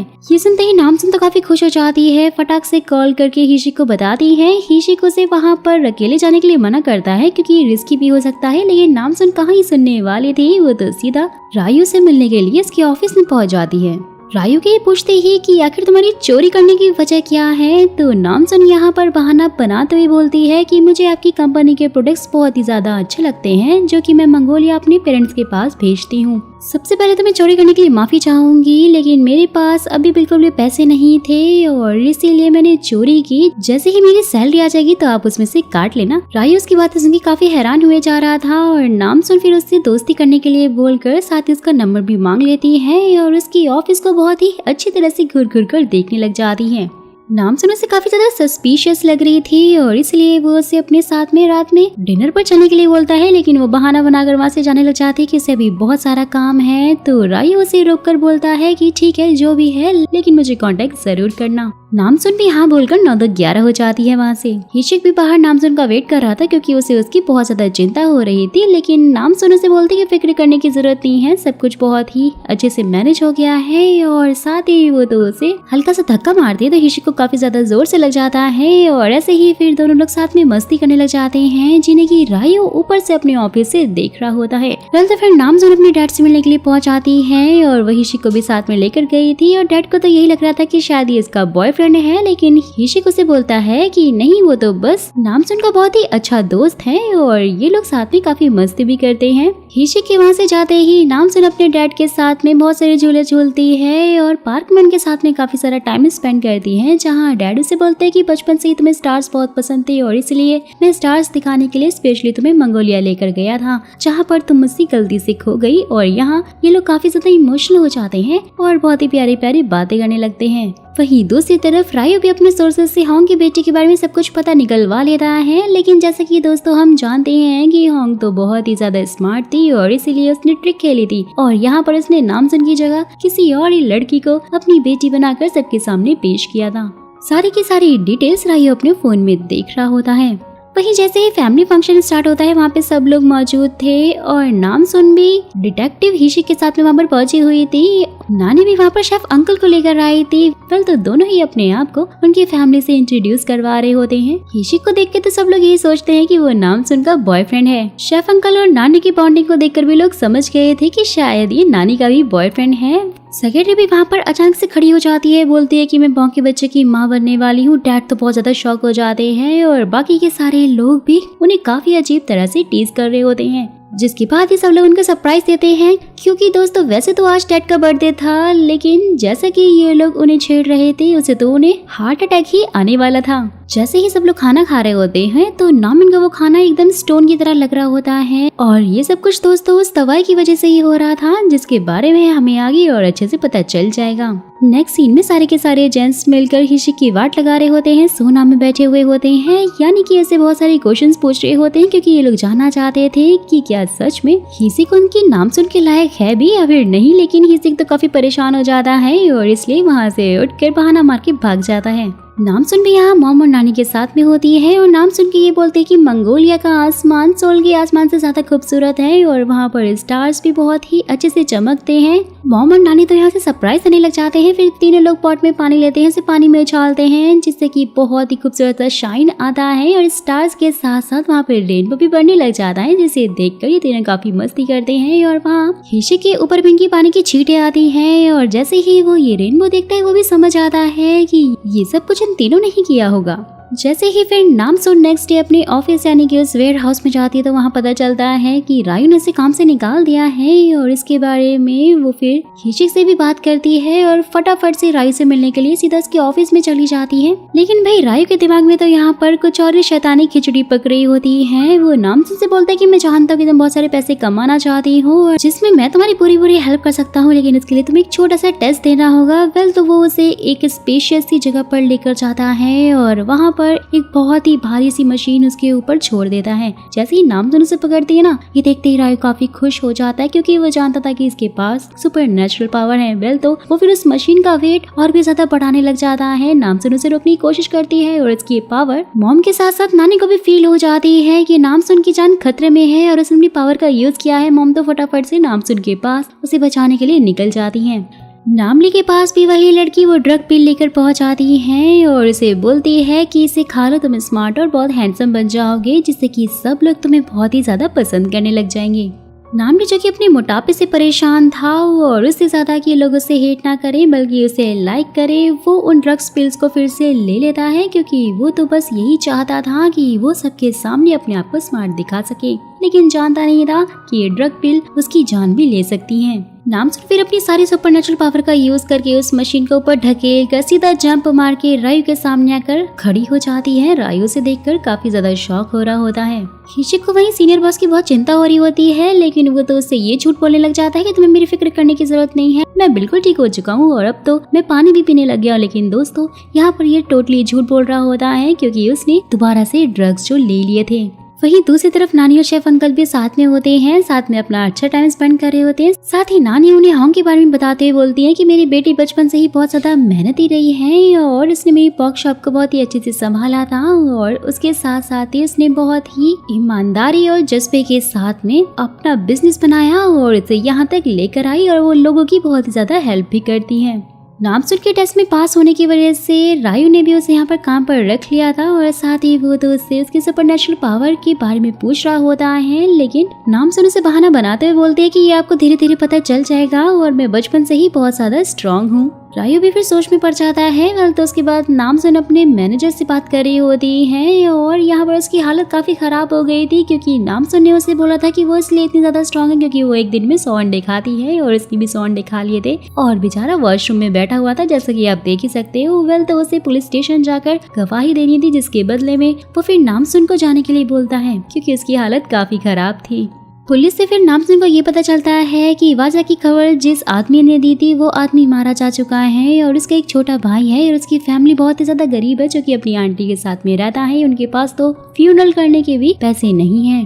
रायू तो यहाँ पर बहुत ज्यादा गुस्सा हो जाता है, सारा सामान फेंक रहा होता है, अपने सेक्रेटरी को काफी डांट रहा होता है क्योंकि उसे भी ये पता चल गया था कि उनकी कंपनी में एक बंदे की मौत हो गई है और अगर उसके कारण इन्वेस्टिगेशन हुई तो उसके सारे कच्चे चिट्टे खुल जाएंगे और इसलिए वो बहुत ज्यादा परेशान हो जाता है। लेकिन सेक्रेटरी उसे समझाता है कि उसने सारा केस अच्छे से संभाल लिया है। नामसुन भी यहाँ पर सीधा उस बंदे के घर पहुँच जाती है जो बंदा मरा था और उसके छोटे भाई को पैसे देते हुए बोलती है कि अगर तुम्हें किसी और चीज की जरूरत हो तो मुझे जरूर बताना और साथ ही उसे अपना नाम भी वहाँ पे बता देती है। नेक्स्ट सीन में जब नामसुन बहुत ज्यादा ड्रिंक कर रही होती है, हिसिक वहाँ पहुँच जाता है और उसके साथ में होता है, साथ ही उसे बोलता है कि अब तुम्हें डुगो कंपनी में काम नहीं करना चाहिए क्योंकि वो बहुत ही ज्यादा रिस्की है और मैं नहीं चाहता कि तुम रायू के आसपास भी रहो। लेकिन नामसुन उसे समझाते हुए कहती है कि मैं इस केस की इन्वेस्टिगेशन कर रही हूँ और इसलिए इसे बीच में नहीं छोड़ सकती, तुम मेरी फिक्र मत करो, मैं बिल्कुल ठीक हूँ। और साथ ही दोनों में प्यारी प्यारी बातें होने लग जाती हैं जहाँ पर नामसुन उसे 143 बोलती है। लेकिन भाई इसका मतलब किसी को तो समझ में नहीं आता और अगर दोस्तों आप में से कोई 143 का मतलब चाहता है तो मुझे कमेंट बॉक्स में इसका मतलब जरूर बताइएगा कि आखिर 143 का क्या मतलब होता है। वेल तो वहाँ से भागते हुए नामसुन गिर जाती है, पैर में चोट लग जाती है और हिसिक उसे अपने कंधे पे उठाकर वहाँ से लेकर जाता है। नेक्स्ट सीन में नामसुन फटाफट से रेडी शेडी होकर रायू के ऑफिस में अपने जॉब पर पहुंच जाती है जहां पर उसने एक वॉच पहनी थी जो कि उसे हिसिक ने दी थी और उसमें कैमरा और रिकॉर्डर लगा था जिससे कि हिसिक बाकी सारी चीजों पर नजर रख सके। नामसुन ने रायू की स्पेशल टीम को ज्वाइन कर लिया था और रायू भी उसे अपनी सारी क्लाइंट्स की फोटोज दिखाते हुए बोलता है कि इन्हें अच्छे से याद कर लो, ये हमारे बहुत ही पुराने कस्टमर्स हैं। नामसुन की वॉच से सब कुछ रिकॉर्ड हो जाता है और हिसिक भी सब कुछ देख रहा होता है। हिसिक तो यहाँ पर बहुत ज्यादा जेलस होने लग जाता है क्योंकि रायू बार बार नामसुन को देख के स्माइल कर रहा था और साथ ही उसके साथ में फ्लर्टी भी हो रहा था। फिर तो रायू जब नामसुन को अपने साथ में अपनी सीक्रेट प्लेस पर गाड़ी से लेकर जा रहा था तो गाड़ी में दोनों लोग काफी मस्ती करते हैं और नामसुन की ऐसी हरकतें देख देख कर रायू भी काफी स्माइल कर रहा था और ये बात सेक्रेटरी को काफी ज्यादा अजीब लगती है क्योंकि रायू हमेशा से ही काफी सीरियस रहा है और उसका ये रूप तो सेक्रेटरी ने शायद पहली बार ही देखा था और दोस्तों ये सब कुछ नामसुन की वजह से ही हो रहा था। वेल तो उनके सीक्रेट प्लेस यानी कि हेरिटेज क्लब पहुंचते ही रायू फिर नामसुन को किम से इंट्रोड्यूस करवाते हुए कहता है कि अब से जो भी तुम्हारे काम थे सारे के सारे ये लड़की करने वाली है और इसका नाम हिलेरी खान है। और यहाँ पर दोस्तों इन्होंने नामसुन की आइडेंटिटी को छुपाया हुआ था जिससे कि भाई किम को तो काफी जेलसी होती है और रायू से ये पूछते ही कि आखिर तुम इस लड़की को यहाँ पर क्यों लेकर आए हो। रायू से बोलता है कि क्योंकि वो बहुत ज्यादा स्ट्रांग है, उसके पास कुछ ना कुछ तो पावर है जो कि बचपन से ही है और ये किसी ड्रग या मेडिसिन की वजह से उसके पास बिल्कुल भी नहीं है और मैं ये सब कुछ जानना चाहता हूँ, मैं उसके बारे में सब पता लगाना चाहता हूँ और शायद उसे मेरे लिए ही भेजा गया है। जिसके बाद एक किम सीधा नामसुन के पास उसका लॉयल्टी टेस्ट लेने के लिए पहुंच जाती है और उसे एक ड्रिंक देती है और ये ड्रिंक पीते ही नामसुन तो बेहोश हो जाती है और यहाँ पर किम बहुत ज्यादा खुश हो रही होती है, साथ ही बोलती है कि रायू भी पता नहीं किस किस को उठाकर ले आता है और ये तो हमारे लायक बिल्कुल भी नहीं है। जैसी वो वहाँ से जा रही होती है नामसुन सीधा उठ के खड़ी हो जाती है और बोलती है कि आखिर ये ड्रिंक मेरा क्या ही बिगाड़ सकती है। ये देखते ही किम बहुत ज्यादा शॉक हो जाती है। फिर तो हिसिक ने भी सब कुछ वॉच की हेल्प से देख लिया होता है कि नामसुन प्रॉब्लम में है, वो तो काफी ज्यादा घबरा जाता है और उसी होटल के बाहर में होता है, नामसुन की हेल्प करने के लिए पहुंच जाता है। लेकिन तभी देखता है कि रायू वहाँ से सीधा बाहर आ रहा है, वो रुक जाता है। जैसे इसे पता चलता है कि नामसुन अब बिल्कुल ठीक है, वो वापस जाकर अपनी गाड़ी में बैठ जाता है। नामसुन ने भी यहाँ पे किम को काफी ज्यादा वाइन पिला दी होती जिससे कि वो बेहोश हो जाती है और वहाँ उनके ऑफिस की सारी वीडियो वो अपनी वॉच से बना लेती है। लेकिन जैसे ही उनका आदमी वहाँ पहुँचता है वो तो ये बहाना बनाने लग जाती है कि मैं डांस कर रही हूँ और डांस करते करते वहाँ से नीचे भाग जाती है। रायु भी वहाँ से उसे खुशी खुशी जाने देता है क्योंकि उसे तो कुछ भी पता नहीं था कि आखिर यहाँ पे चल क्या रहा है। वेल तो उसके बाद वो सीधा जाके हिचे की गाड़ी में बैठ जाती है। हिचे को उसकी काफी चिंता होती है, उसे हॉस्पिटल चलने के लिए बोलता है लेकिन वो बोलती है कि मैं बिल्कुल ठीक हूँ और इस भाई का काम मुझे कुछ ज्यादा ही पसंद आ रहा है और जहाँ तक मुझे लगता है कि इनकी ड्रग की सप्लाई इसी होटल से होती है। जितने भी यहाँ पे लोग हैं सबके सब ड्रग डीलर हैं और हमें उन्हें पकड़ना ही होगा। वहीं दूसरी तरफ सीओ बहुत छुपते छुपाते हुए कहीं जा रहा होता है जहाँ पर उसे रायु का एक आदमी मिल जाता है और वहीं दूसरी तरफ होंग एक फोटो देखकर काफी ज्यादा सरप्राइज हो जाती है क्योंकि दोस्तों उस फोटो में रायु के पीछे वो ब्रेड सॉन्ग को देखती है और उसे लगता है कि इनका कुछ न कुछ कनेक्शन तो जरूर है। रात के टाइम पर यहाँ पर सारी डिटेल्स निकालने के लिए ये लोग रायु के ऑफिस के नीचे पहुंचे हुए होते हैं जहाँ पर हिसी का साथी बोल रहा होता है कि नामसुन बहुत ज्यादा समझदार है, वो एकदम स्पाई की तरह ही सारा का सारा काम करेगी, कंप्यूटर लैंग्वेज को अच्छे से समझ लेगी और वहीं से सारी डिटेल्स निकाल लेगी। लेकिन दोस्तों यहाँ पर तो कुछ और ही होता है, बल्कि नामसुन ने तो एक भूत का गेटअप लिया हुआ होता है और वहाँ से डिटेल्स निकालने के बजाय वो तो कंप्यूटर को ही वहाँ से उठाकर ले जाती है। लेकिन रायु का सिक्योरिटी गार्ड वहाँ पर पहुँच जाता है और वो नामसुन को देखकर बहुत ज्यादा डर जाता है क्योंकि उसने भूत का गेटअप जो किया हुआ था। लेकिन जैसे ही उसे ये मालूम पड़ता है कि ये तो चोर है वो उसके पीछे पीछे भाग रहा होता है और नामसुन भी उसे काफी परेशान कर रही होती है। वेल तो उसके बाद जैसे तैसे चकमा देकर उसे वहाँ से कंप्यूटर लेकर विंडो से सीधा जंप मार के वहाँ से भाग जाती है। वेल तो वहीं दूसरी तरफ नानी और उन शेफ अंकल का कुछ अलग ही सीन चल रहा होता है। यहाँ पर शेफ अंकल नानी को प्रपोज मार देते हैं, नानी ने भी उन्हें एक्सेप्ट कर लिया था और वहीं होंग के पास उसके फादर की कॉल आती है जो कि बहुत सालों से गायब थे और अब वो फाइनली कोरिया वापस आ रहे थे। ये सुनते ही होंग तो काफी ज्यादा शॉक हो जाती है। जैसे ही नामसुन जंप मारती है हिसी को उसके साथी ने उसे देख लिया होता है, वो तो काफी ज्यादा शॉक होते हैं। वेल तो भागते भागते फाइनली वो एक जगह पर जाके रुक देते हैं और नामसुन वो कंप्यूटर हिसी को पकड़ाते बोलती है कि रायु जिस इंसान के साथ में मिलकर ड्रग सप्लाई कर रहा है और जो कि इन सब के पीछे का माफिया है उसका नाम पावेल है। वहीं दूसरी तरफ सीनियर बॉस जिससे अपने आप पे कंट्रोल नहीं हो रहा होता है वो दोबारा से वही ड्रग लेने लग जाता है और यहाँ नामली ने भी वो टैबलेट ले ली होती है जो कि उसे उस लड़की ने उस दिन दी थी, जिसके साइड इफेक्ट के चक्कर में वो तो हंसने ही लग जाता है। रायु भी वहीं अपने पास के बारे में सोच रहा होता है जहाँ वो बहुत ही ज्यादा गरीब और अनाथ था और उन्हें खाना खाने के लिए भी फाइटिंग में जीतना पड़ता था। बिनबिन नाम का एक लड़का उसे फाइट में जानबूझकर हार जाता है जिससे कि रायु को खाना मिल जाए क्योंकि उसने 2 दिन से बिल्कुल भी खाना नहीं खाया था और वो उसका काफी अच्छा दोस्त भी बन जाता है वहाँ पर, जिससे कि दोस्तों ये समझ में आता है कि रायु का बचपन बहुत ही ज्यादा मुश्किलों में और दुख में बीता था।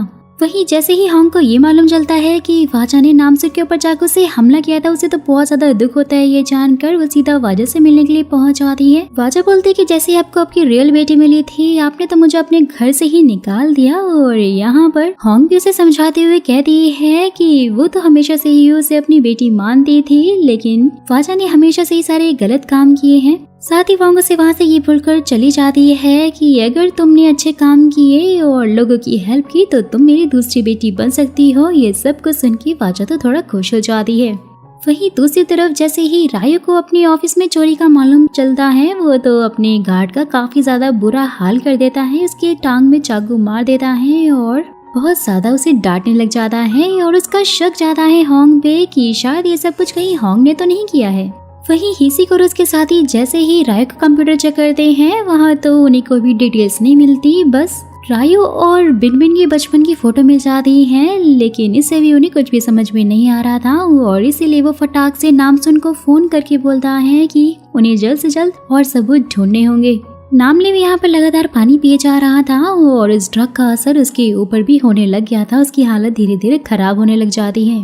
वहीं दूसरी तरफ ऑफिस में वो बॉडीगार्ड भी रायु को बताने लग जाता है कि उस चोर का हुलिया बिल्कुल नामसुन की तरह था, जिससे कि रायु को तो नामसुन के ऊपर ही शक होने लग जाता है और साथ ही उसे ये भी पता चलता है कि होंग की खोई हुई बेटी मिल गई है। सच का पता लगाने के लिए वो तो सीधा वाजा से जाकर मिलता है और उसे नामसुन की फोटो दिखाते हुए बोलता है कि क्या यही होंग की बेटी है। लेकिन जैसे कि दोस्तों हम जानते हैं कि वाजा अपने आप को चेंज करना चाहती थी और इसलिए वो उससे सच छुपा लेती है और बोलती है कि वो इस लड़की को नहीं जानती।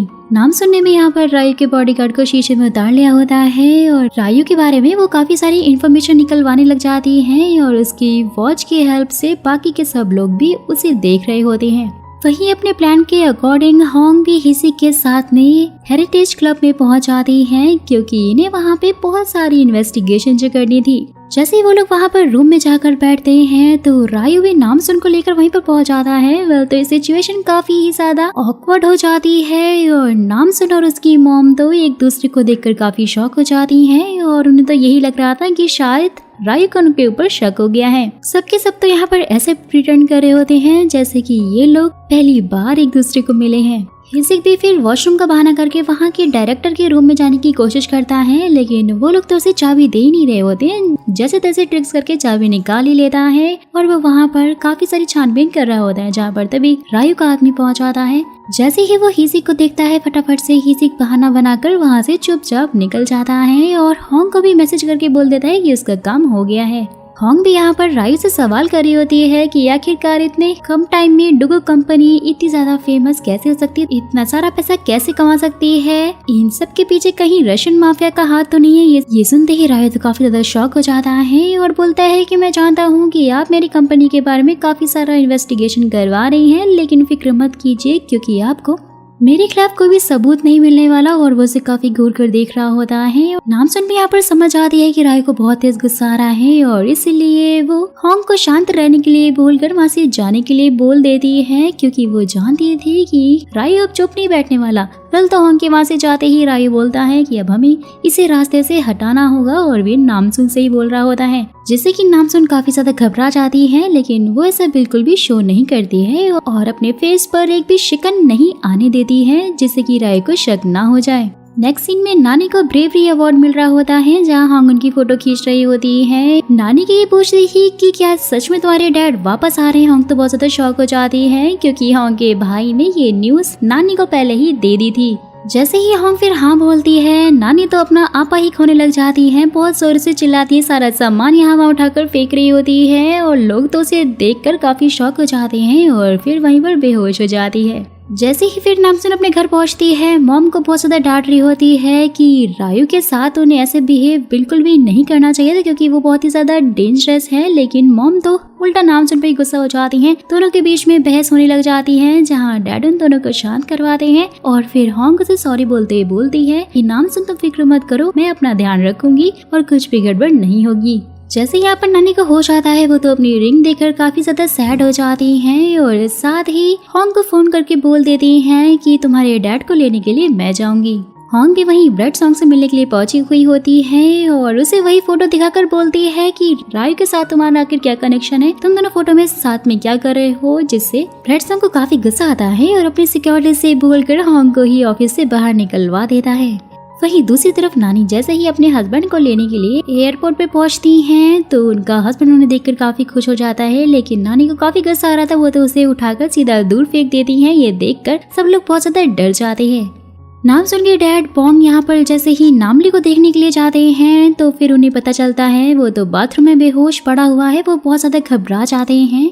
रायु ने यहाँ पर नामसुन को अपने ऑफिस में बुलाया हुआ होता है और साथ ही उसे बोलता है कि तुम्हें मेरा एक बहुत ही इंपॉर्टेंट काम करना होगा, होंग को तुम्हें मारना होगा। ये सुनते ही नामसुन तो काफी शॉक हो जाती है। फिर रायु से बोलते हैं कि तुम्हें परेशान होने की जरूरत नहीं है, तुम तो काफी ज्यादा घबरा गई हो, फिक्र मत करो, ये काम मैंने ऑलरेडी किसी को बोल के करवा दिया है। और ये सुनते ही नामसुन और भी ज्यादा शॉक हो जाती है। और वहीं दूसरी तरफ हम होंग को देखते हैं, जिसका काफी बुरा एक्सीडेंट हो गया था, जिसके सर से काफी ज्यादा खून आ रहा था और होंग को फिर उसी के हॉस्पिटल में ही एडमिट करवा दिया जाता है। और वहीं रायु का आदमी भी उसे कॉल करके बता देता है कि उसने होंग को मार दिया है और उसका बच पाना बहुत ही ज्यादा मुश्किल है। नामसुन भी वहीं खड़ी होकर सब कुछ सुन रही होती है, काफी ज्यादा परेशान हो जाती है और रायु को बोलती है कि किसी को मारना बिल्कुल भी ठीक नहीं है। और रायु के ये बोलते ही लेकिन तुम तो मेरी साइड हो। तो नामसुन बोलती है कि क्या तुमने मुझे ये जॉब सिर्फ इसीलिए दी थी कि मैं लोगों को मार दूं, और अगर तुम ऐसा चाहते हो तो मैं ये तुम्हारे लिए जरूर करूंगी। रायु तो काफी ज्यादा खुश हो जाता है और फाइनली उसे यकीन हो जाता है कि नामसुन उसी की साइड में है और वो होंग की बेटी नहीं है।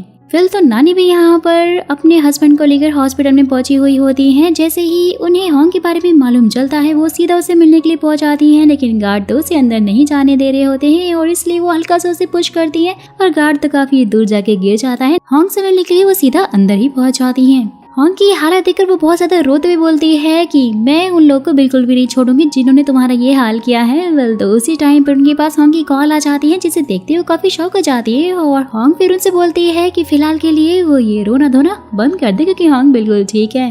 वहीं दूसरी तरफ नामसुन को दिखाया जाता है और वो कुछ सोच रही होती है, जिससे कैसे हमें ये पता चलता है कि ये सब कुछ तो नामसुन और उसकी मॉम यानी हॉन्ग का प्लान था, क्योंकि वो रायू को बेवकूफ बनाना चाहते थे और ऐसा हो भी जाता है। और जैसे ही नामसुन देखती है अपनी मॉम का मैसेज कि वो बिल्कुल ठीक है, काफी ज्यादा खुश हो जाती है। वही नानी के पूछते ही कि आखिर ये सब कुछ हो क्या रहा है, तो हॉन्ग उन्हें बताने लग जाती है कि मुझे एक आदमी मारना चाहता है और इसलिए मुझे सारा नाटक रचना पड़ा। वहीं फिर ये भी पता चलता है कि हॉन्ग को पहले ही मालूम चल गया था कि एक गाड़ी उसके पीछे पड़ी है जो कि उसे मारना चाहती है और इसलिए उसने हिशिक को कॉल करके सारी सीसीटीवी फुटेज भेज दी थी और यहाँ तक कि सारे सबूत भी उसने भेज दिए थे। और तो और उसने स्टीयरिंग के आगे अपनी एक बलून लगा लिया था, जिससे कि उसका एक्सीडेंट तो हुआ था लेकिन उसे बिल्कुल भी चोट नहीं आई थी और लोगों को लग रहा था कि हॉन्ग मर गई है। सब कुछ हॉन्ग के प्लान के अकॉर्डिंग ही चल रहा था और उसके बोलने पर उसके सेक्रेटरी ने ये न्यूज़ छपवा दी थी कि हॉन्ग अभी हॉस्पिटल में है और इसलिए उसकी तबीयत बिल्कुल भी ठीक नहीं है, वो कुछ दिन तक काम नहीं कर पाएगी।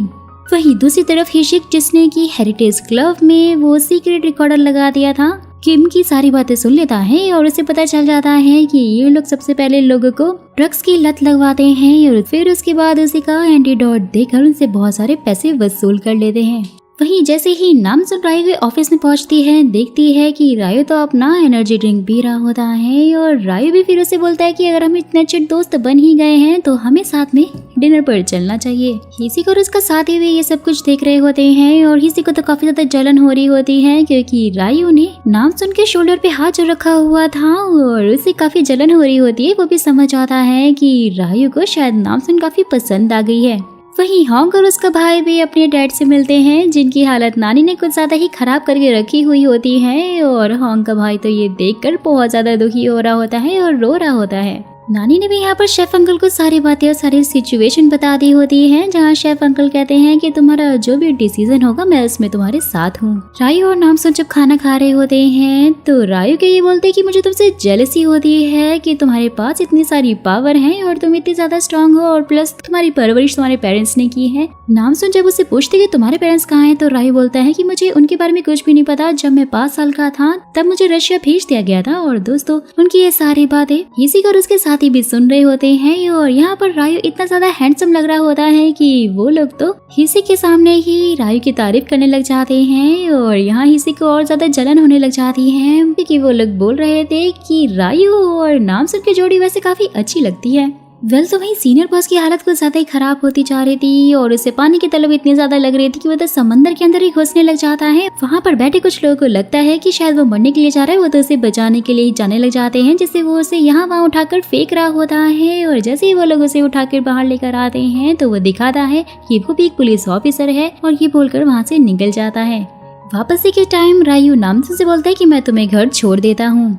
जैसे ही फिर रायू उसे वहाँ पर छोड़कर जाता है, नामसुन तो सीधा उसके घर में पहुँचते ही सारे खाने पीने की चीजें ढूंढने लग जाती हैं, जो भी उसे मिलता है सब कुछ खा लेती है। इसके बाद थककर सो जाती है और जैसे ही हिशिक आता है घर, वो नामसुन को देखकर काफी ज्यादा खुश हो जाता है और देखता है उसकी फेस पे कुछ लगा हुआ है, जैसे उसे हटाने जा रहा होता है। नामसुन तो फटाक से ही उसे किस कर लेती है। हिशिक उसे ये बोलते हुए दूर हट जाता है कि तुम्हारे फेस पे कुछ लगा था और मेरा कोई भी गलत इरादा नहीं था। तो नामसुन बोलती है कि हम बहुत अच्छे से जानती हूँ। वेल तो जब हिसिक खाना खा रहा होता है तो नामसुन उसे घूर घूर कर देख रही होती है और हिसिक के पूछते ही कि क्या तुम्हें भी एक बाइट चाहिए। नामसुन हाँ बोलती है तो वो तो फिर सीधा ही उसे किस कर लेता है। नामसुन बोलती है बाइट वैसे काफी स्वीट थी।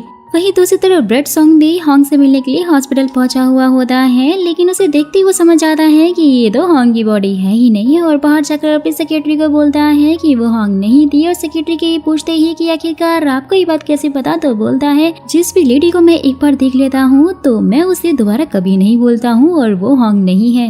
नेक्स्ट सीन में नामसुन के डैड हिशिक से जाके मिलते हैं और उसे नामली की वही टैबलेट देते हुए बोलते हैं कि जब से मेरा बेटा ये खा रहा है उसे बहुत ही अजीब अजीब सी चीजें हो रही हैं और वो भूख तो उसे लगती नहीं, उसे पानी ही पिए जा रहा है। तो हिशिक फिर उस टैबलेट को लैब में रिसर्च के लिए भेज देता है। तो वही अपने प्लान के अकॉर्डिंग नामसुन उस ट्रक में घुस जाती है जिसमें ड्रग्स वाला बॉक्स छुपा कर रखा हुआ था। हिशिक भी बीच रास्ते में उस ट्रक को रोक लेता है जिसने की लड़की का गेटअप किया हुआ था और उसके ड्राइवर को ये बोलकर वहां से ले जाता है कि मेरी गाड़ी खराब हो गई है, प्लीज आप इसे ठीक कर दीजिए। मौका पाते ही हिशिक का साथ ही फिर उस ट्रक को खोल देता है जिसमें से नामसुन उसके ऊपर जैकेट फेंक कर वहां से भाग जाती है और जैसे ही वो जैकेट लाकर उसे फाड़ कर देखते तो उसमें से कुछ फर निकलते हैं और उन्हें पानी में डालते वो पाउडर में बदल जाते हैं, जिसका साफ मतलब यही था दोस्तों कि इसमें ड्रग्स थे और ये लोग इसी तरह से इनकी ड्रग्स की सप्लाई करते थे जैकेट्स में छुपाकर और काफी अलग अलग तरीकों से बनाकर। हिशिक के पास भी फिर कॉल आती है और उसे पता चल जाता है कि नामली जो कैप्सूल ले रहा है वो वही वाला ड्रग है और ये बात वो फटाफट से नामसुन की मॉम यानी होंग को बता देता है। ये सुनते ही होंग तो बहुत ज्यादा घबरा जाती है, उसे तो चक्कर ही आने लग जाते हैं। वहीं जैसे ही नामसुन को पता चलता है रायू उसे ढूंढ रहा है, फटाफट से भागते हुए वो तो उसके ऑफिस में पहुंच जाती है और यहाँ पर रायू से काफी ज्यादा करीब आ जाता है और बोलता है मैंने तुम्हें बहुत मिस किया, क्या तुम मेरे साथ बाहर कहीं घूमने चलना चाहोगी। और ऐसा तो दोस्तों तभी होता है ना जब कोई किसी को लाइक करता है और ये जानकर तो नामसुन और भी ज्यादा शॉक हो जाती है। और फिर उसी टाइम पर नामसुन के पास मॉम की कॉल आ जाती है और होंग फिर उसे नामली के ड्रग्स के बारे में बता देती है। ये सुनते ही नामसुन तो काफी ज्यादा शॉक हो जाती है और रायू से बहाना बोलकर वहां से तुरंत भाग जाती है और रायू भी सोच रहा होता है कि आखिरकार अब इसको क्या हो गया। वहीं दूसरी तरफ जैसे ही हिशिक अपने सीनियर बॉस से मिलने के लिए जाता है वो देखकर काफी ज्यादा शॉक हो जाता है क्योंकि वो जमीन पर पड़े हुए थे और दोस्तों उनकी मौत हो चुकी थी और ये देखकर वो बहुत ज्यादा रोने लग जाता है और अपनी टीम को भी बता देता है। सब लोग बहुत ज्यादा दुखी होते हैं लेकिन उसी टाइम पर उसे एक मैसेज मिलता है जो कि उसके बॉस ने ही किया था और इसमें लिखा हुआ था तुम्हारे लिए बुक शेल्फ के अंदर कुछ है। और जैसे वो बुक खोल के देखता है तो दोस्तों उसमें बहुत ही सारे सबूत होते हैं जो कि सीनियर बॉस ने मरने से पहले हिशिक के लिए रख दिए थे क्योंकि वो जानता था कि जिस ड्रग का शिकार वो हो चुका है उससे बचना बहुत ही ज्यादा मुश्किल है। होंग भी वहाँ भागते हुए सीधा अपने बेटे से मिलने के लिए जाती है और नामसुन भी वहाँ पर पहुँच जाती है। सबके सब बहुत ही ज्यादा परेशान हो रहे होते हैं लेकिन बॉन्ग को तो कुछ भी समझ में नहीं आ रहा होता है। लेकिन जैसे ही होंग उसे नामली के लिए हुए उस ड्रग के बारे में बताती है वो भी काफी ज्यादा घबरा जाता है। हिशिक भी फिर नामसुन को कॉल करके बता देता है कि उसके सीनियर बॉस की डेथ हो चुकी है और वो उसके भाई के बारे में जानता है और साथ ही बोलता है कि वो लोगों से बिल्कुल भी पानी ना पीने दे। नामली को भी हॉस्पिटल में शिफ्ट करवा दिया जाता है जहां डैड उसकी हालत देखकर बोलते हैं कि मैं उस आदमी को बिल्कुल भी नहीं छोड़ूंगा। और यहाँ पर बॉन्ग और होंग के बीच में तो यहाँ पर बहस ही होने लग जाती है कि उन्होंने अपनी बच्चों की परवरिश में बिल्कुल भी ध्यान नहीं दिया और डैड फिर यहाँ से गुस्सा होकर चले जाते हैं। तो होंग फिर नामसुन को डैड के पीछे जाकर उनका ध्यान रखने के लिए बोलती है। नामली को भी यहाँ पर होश आ जाता है जो कि उठते ही पानी मांगने लग जाता है लेकिन होंग उसे पानी देने से साफ साफ इनकार कर रही होती है जिससे कि नामली काफी गुस्सा हो जाता है और पूरी तरह से आउट ऑफ कंट्रोल हो जाता है। होंग यहाँ पर अपनी पावर का यूज करती है और अपने बेटे को कंट्रोल में लेकर आती है जहाँ नामली काफी रोते हुए बोलता है कि मॉम प्लीज मुझे बचा लीजिए। रायू भी यहाँ पर नामसुन को काफी मिस कर रहा होता है, उसे कॉल करता लेकिन वो तो उसका फोन ही नहीं उठाती और उसी टाइम पर उसके पास एक लेडी की कॉल आ जाती है जो कि उसे बहुत ज्यादा डांटने लग जाती है। साथ ही बोलती है कि सामान में से एक जैकेट गायब है जो कि तुम्हारी डोगो कंपनी में से आए हुए सामान से ही गायब हुई है और इसकी कीमत तुम जानते ही हो जो कि अगर नहीं मिली तो तुम्हारे साथ काफी बुरा होने वाला है। वो लेडी बार बार रायू को एंटोन कहकर बुला रही होती है और रायू को बहुत ज्यादा गुस्सा आता है। फोन काटते हुए बोलता है कि क्या अभी भी मुझे 10 साल का बच्चा समझ रही है। फ्लैशबैक में दिखाया जाता है कि छोटा रायू अपने दोस्त बिन बिन के साथ में जंगल में भाग रहा होता है और साथ ही बोलते हैं कि बड़े होकर हम लोग इनसे बदला जरूर लेंगे। जैसे ही फिर वो उस ट्रक ड्राइवर को बुलाकर सब कुछ पूछ रहा होता है वो ड्राइवर उसे कहता है कि मेरे सामने अचानक से एक लड़की आ गई थी जिसकी मैंने हेल्प की थी और उसके बाद क्या हुआ मुझे कुछ भी नहीं मालूम। गुस्से में आके रायू तो उसे बहुत ही ज्यादा मारता है। नेक्स्ट सीन में होंग के न्यूज चैनल में सेक्रेटरी सबको बता देती है कि कोरिया में ड्रग सप्लाई हो रहे हैं जो कि बहुत ही ज्यादा खतरनाक है और ये छुपा छुपा कर ड्रग सप्लाई किए जा रहे हैं। वहीं दूसरी तरफ हिशिक ने भी हेसिटेट क्लब में जाकर रायू के आदमी को सबूतों के साथ पकड़ लिया होता है और साथ ही वो डायरेक्टर किम को वार्न करके चला जाता है कि अगली बारी उसकी ही होगी। किम तो बहुत ज्यादा घबरा जाती है, फटाफट उस लेडी को कॉल करती है जिसने नामली को वो दवाइयाँ दी थी और दोस्तों उसका नाम है तेरी। तेरी को भी वो छुपने के लिए बोलती है क्योंकि अब पुलिस उनके पीछे जो पड़ चुकी थी फटाक से वो रायु के ऑफिस में जाती है। वहाँ जाते ही वो उसे बता देती है कि रायु का राइट हैंड यानी कि उसका स्पेशल आदमी पकड़ा गया है। होंग के साथ उस दिन जो लड़का आया था वो कोई और नहीं बल्कि डिटेक्टिव है। साथ ही वो तो उसे होंगसू के चैनल वाली न्यूज भी दिखा देती है कि उन्होंने सबको बता दिया है कि कोरिया में ड्रग सप्लाई हो रहा है। सब कुछ जाने के बाद तो वो बहुत ज्यादा गुस्सा हो जाता है। साथ ही वो ये भी समझ आता है कि उस ड्रग वाली जैकेट को चुराने के पीछे किसी और का नहीं बल्कि होंग का ही हाथ है और इसलिए वो उसे जल्द से जल्द मरवाने के लिए बोल देता है। वहीं दूसरी तरफ ब्रेड सॉन्ग एक लेडी के साथ में बैठा हुआ होता है जो कि इसे बोल रही होती है कि डुगो कंपनी को तुम धोखा दे रहे हो और अगर उन्हें पता चल गया तो तुम्हारे साथ बिल्कुल भी अच्छा नहीं होगा। लेकिन ब्रैड सॉन्ग फिर बोलता है कि फिक्र मत करो, मैं सब कुछ अपने प्लान के अकॉर्डिंग ही कर रहा हूँ। और साथ ही उसे होंग की फोटो दिखा के वो उसके बारे में पूछने लग जाता है कि क्या आप इसे जानती हैं। होंग ने भी यहाँ पर नामिन के फोन से तेरी को मिलने के लिए बुलाया था और वो उसे बहुत सारे पैसे देकर उससे एंटीडोट ले लेती है और तेरी उसे बोलती है कि इसे आप पानी में मिलाकर पिला दो और आपका बेटा बिल्कुल ठीक हो जाएगा। वेल तो फिर फटाक से भागते हुए हम हॉस्पिटल पहुँच जाते हैं और नामलिन को वो एंटीडोट पिला देती है जिससे कि वो पूरी तरह से ठीक हो जाता है, जिससे कि फाइनली सब चैन की सांस लेते हैं। और यहाँ बोंग और होंग एक दूसरे को सॉरी भी बोलते हैं। होंग भी फिर समझ आती है कि आखिर रायु के पास इतना सारा पैसा कहाँ से आता है। वो लोगों को ड्रग की लत लगवाकर उसका एंटीडोट बेचता था जो कि ड्रग से 100 गुना महंगा था। नेक्स्ट सीन में रायु वही ड्रग ले रहा होता है और काफी अजीब अजीब सी हरकतें करने लग जाता है। उसकी सारी विंग्स चमकने लग गई थी और यहाँ पर नामसुन भी उसके ऑफिस में सीधा ही एंट्री मार देती है। ड्रग के कारण रायु की नसें फूल चुकी थी और नामसुन उसे इस हालत में देखकर काफी ज्यादा परेशान हो जाती, शॉक हो जाती है और वो उसे अपने नजदीक आने से रोक देता है और फिर उसी टाइम पर उसके पास कॉल आ जाता है और वहाँ से वो चला जाता है। रायु को एक रशियन आदमी मिलने के लिए आया था जो कि उसे ड्रग का एंटीडोट मांग रहा था और यहाँ रायु को काफी ज्यादा गुस्सा आता है। वो तो उसके ऊपर अटैक कर देता है जिससे कि उसकी वही मौत हो जाती है। वही दूसरी तरफ जैसे ही हिशिक अपने पुलिस स्टेशन में जाता है तो उसे ये पता लगता है कि रायु के जिस आदमी को उसने अरेस्ट किया था उसने सुसाइड कर लिया है। लेकिन हिशिक जानता था कि उसका मर्डर हुआ है और शायद उसके वकील ने ही उसे मारा था। नामसुन भी यहाँ पर रायु के ऑफिस में होती है जहाँ पर रायु आते ही सबसे पहले वो एंटीडोट पीता है और उसके बाद वो काफी ज्यादा खुश हो जाता है और नामसुन से लंच पे चलने के लिए बोलता है। नामसुन के पूछते ही कि अभी तो तुम्हारा मूड काफी खराब था। रायु से बोलता है कि हाँ फिलहाल तो मेरा मूड काफी अच्छा हो गया है क्योंकि मेरा अटका हुआ काम जो पूरा हो गया है और अब मुझे बस होंग को मरवाना है। और ये सुनते ही नामसुन तो काफी शॉक हो जाती है।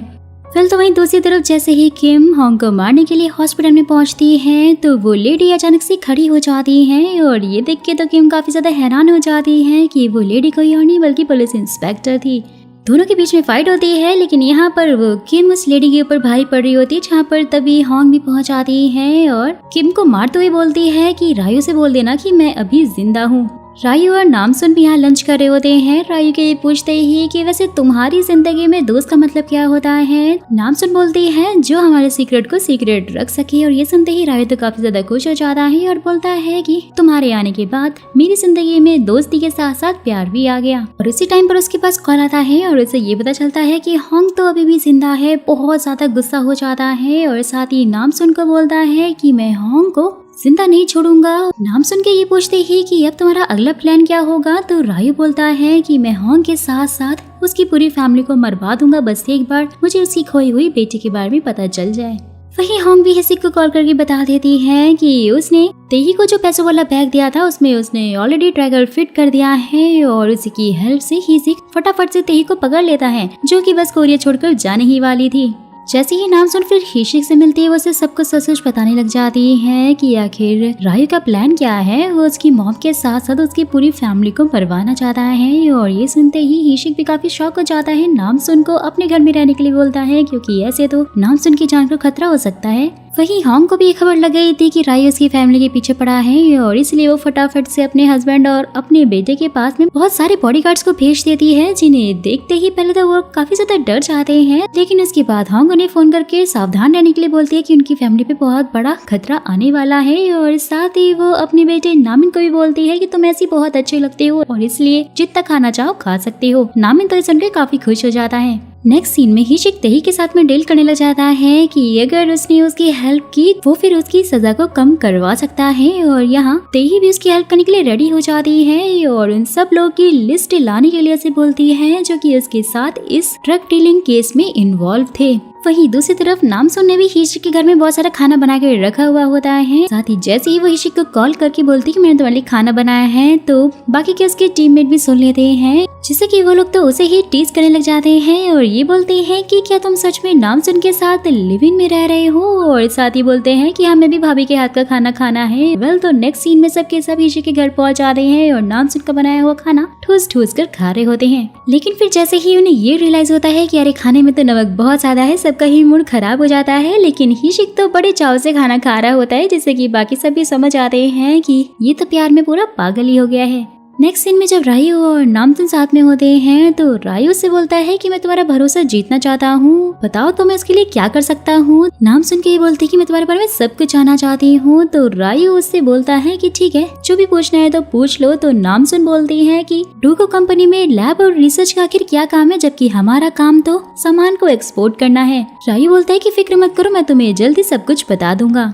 वही दूसरी तरफ हॉन्ग को रास्ते में जाते हुए जब एक आदमी फॉलो कर रहा होता है, वो तो फटाक से उसे पकड़ लेती है, जिससे पता चलता है कि वो तो रेड सॉन्ग का आदमी है। रेड सॉन्ग भी वहाँ पर उससे मिलने पहुँचाता है और बोलता है कि वैसे तो तुम मेरे टाइप की नहीं हो, लेकिन मुझे ऐसा लगता है कि तुम मुझे बहुत लाइक करती हो और इसीलिए ही तुमने अपने एक्सीडेंट का झूठा नाटक किया था ताकि तुम मुझे सिंपैथी ले सको। हॉन्ग को तो काफी गुस्सा आने लग जाता है, बोलती है मैं तो बस रायू के बारे में जानना चाहती थी कि आखिर तुम उसकी फोटो में क्या कर रहे थे। रेड सॉन्ग के ये बोलते ही कि तुम्हें जो कुछ भी जानना है मैं तुम्हारी उसमें हेल्प करूंगा, लेकिन उससे पहले तुम्हें मुझे डेट करना पड़ेगा। हॉन्ग को तो काफी गुस्सा आने लग जाता है उसके ऊपर।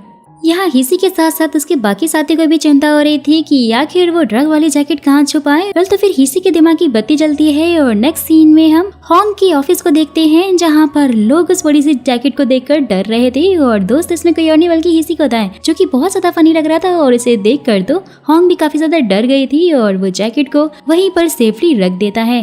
वहीं हॉन्ग की सेक्रेटरी को भी रायू ने किडनैप करवा लिया होता है और वो बहुत ही ज्यादा खुश हो रहा होता है। ये सब कुछ सोच कर जैसे वो नामसुन का घर छोड़ता है, अपने आप से बोलने लग जाता है कि पावेल को हराने के लिए मुझे तुम्हारी हेल्प की जरूरत पड़ेगी। वहीं जैसे ही नामसुन घर पहुंचती है, देखती है हिसिक तो सो रहा होता है बेचारा थक के, और वो भी सोफे पे, और इसलिए वो अपनी पावर का यूज करती है और इसे उठाकर सीधा रूम में जाकर सुला देती है। लेकिन हिसिक यहाँ पर जाग जाता है और उसे किस कर लेता है। दोनों ही फिर साथ में बहुत सारी बातें करते हैं और इसके बाद बातें करते करते ही सो जाते हैं। हॉन्ग जो कि अपनी सेक्रेटरी का वेट कर रही होती है, उसके पास उसके सेक्रेटरी का फेक मैसेज आता है जो कि रायू के आदमी ने ही उसको भेजा था, जिसमें लिखा हुआ था कि मैं बहुत बीमार हो गई हूँ और इसलिए मैं आज वहाँ पे नहीं आ पाऊंगी। ये देखते ही हॉन्ग को बहुत ज्यादा अजीब लगता है, जिसके बाद ही वो लाइव ब्रॉडकास्ट करने के लिए बोल देती है और उसमें ड्रग्स का सारा खुलासा हो जाता है और ये भी बता दिया जाता है कि डोगो कंपनी ड्रग्स बेचती है। ये सब कुछ रायू भी देख रहा होता है और वो अपनी सेक्रेटरी को बोलता है कि हमें जल्द से जल्द इस न्यूज को फेक न्यूज साबित करना होगा, वरना हमारे लिए बहुत बड़ी प्रॉब्लम हो सकती है। नेक्स्ट सीन में जब नामसुन रायू के साथ में होती है तो रायू के बाहर जाते ही बहुत ही अजीब अजीब सी एक्टिंग करने लग जाती है, जिससे कि कैमरा में ये कैप्चर ना हो जाए कि वो रायू का सीक्रेट फोन चुरा रही है, जिसमें की सारी डिटेल्स थी। वेल तो फिर वो सीक्रेट फोन का सारा डेटा एक पेन ड्राइव में कॉपी कर लेती है, फटाफट से जाके वो फोन वापस से रायू के ऑफिस में रख देती है। रायू भी वहाँ पर पहुँच जाता है और उसे हाय बोलती है। रायू फिर अपने साथ में नामसुन को अपनी रिसर्च लैब में लेकर जाता है उस लेडी से मिलवाने के लिए, और दोस्तों इस लेडी का नाम व्योम है, जिसकी सारी खबर नामसुन ने पहले ही हिशी के पास में उस पेन ड्राइव के जरिए भेज दी थी और हिशी को भी इस बारे में सब कुछ पता लग जाता है। नामसुन तो वहाँ से बहाना बनाकर भाग जाती है। व्योम के ये पूछते ही कि आखिर ये लड़की कौन है और इसे यहाँ पर क्यों लेकर आए हो। रायू बोलता है कि ये मेरे लिए बहुत ज्यादा खास है, तो व्योम हंसने लग जाती है। व्योम के ये बोलते ही कि वो एंटीडोट तो तुम्हें पावेल को देना ही होगा, लेकिन रायू बोलता है कि वो एंटीडोट मैंने बनाया है, मेरा है, और इसलिए मैं उसे नहीं दूंगा। तो व्योम उसे वार्न करने लग जाती है कि जैसे पावेल ने मेरी एक आंख ली है, हो सकता है कि तुम्हारी दोनों आंखें ले ले। रायू बोलता है कि जो भी होगा ना देखा जाएगा। उसके बाद ही वो उसे बिन बिन के बारे में पूछता है, लेकिन व्योम उसे उसके बारे में कुछ भी नहीं बताती। नामसुन भी यहाँ पर रिसर्च लैब के पास पहुँच गई थी। वहाँ पर जो कुछ भी हो रहा था सब उसने अपनी वॉच में कैप्चर कर लिया होता है, जिसे हिसिक भी देख लेता है।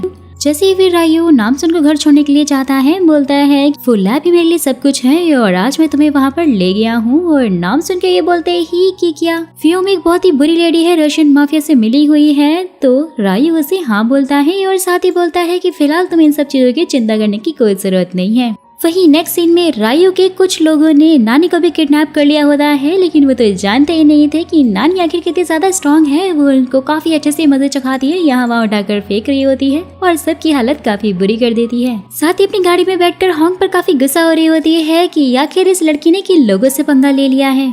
तो वहीं शेफ अंकल भी नानी के हस्बैंड से मिलने के लिए हॉस्पिटल में गए हुए होते हैं और साथ ही जाकर सीधा उनसे बोलते हैं कि नानी उनकी गर्लफ्रेंड है। लेकिन यहाँ नानी के हस्बैंड तो काफी गुस्सा हो जाते हैं, दोनों के बीच में लड़ाई होने लग जाती हैं और वहाँ से वो सीधा रेडी शेडी होकर नानी से मिलने के लिए जाते हैं और उन्हें प्रपोज कर देते हैं और नानी भी यहाँ मान जाती, काफी ज्यादा खुश हो जाती है।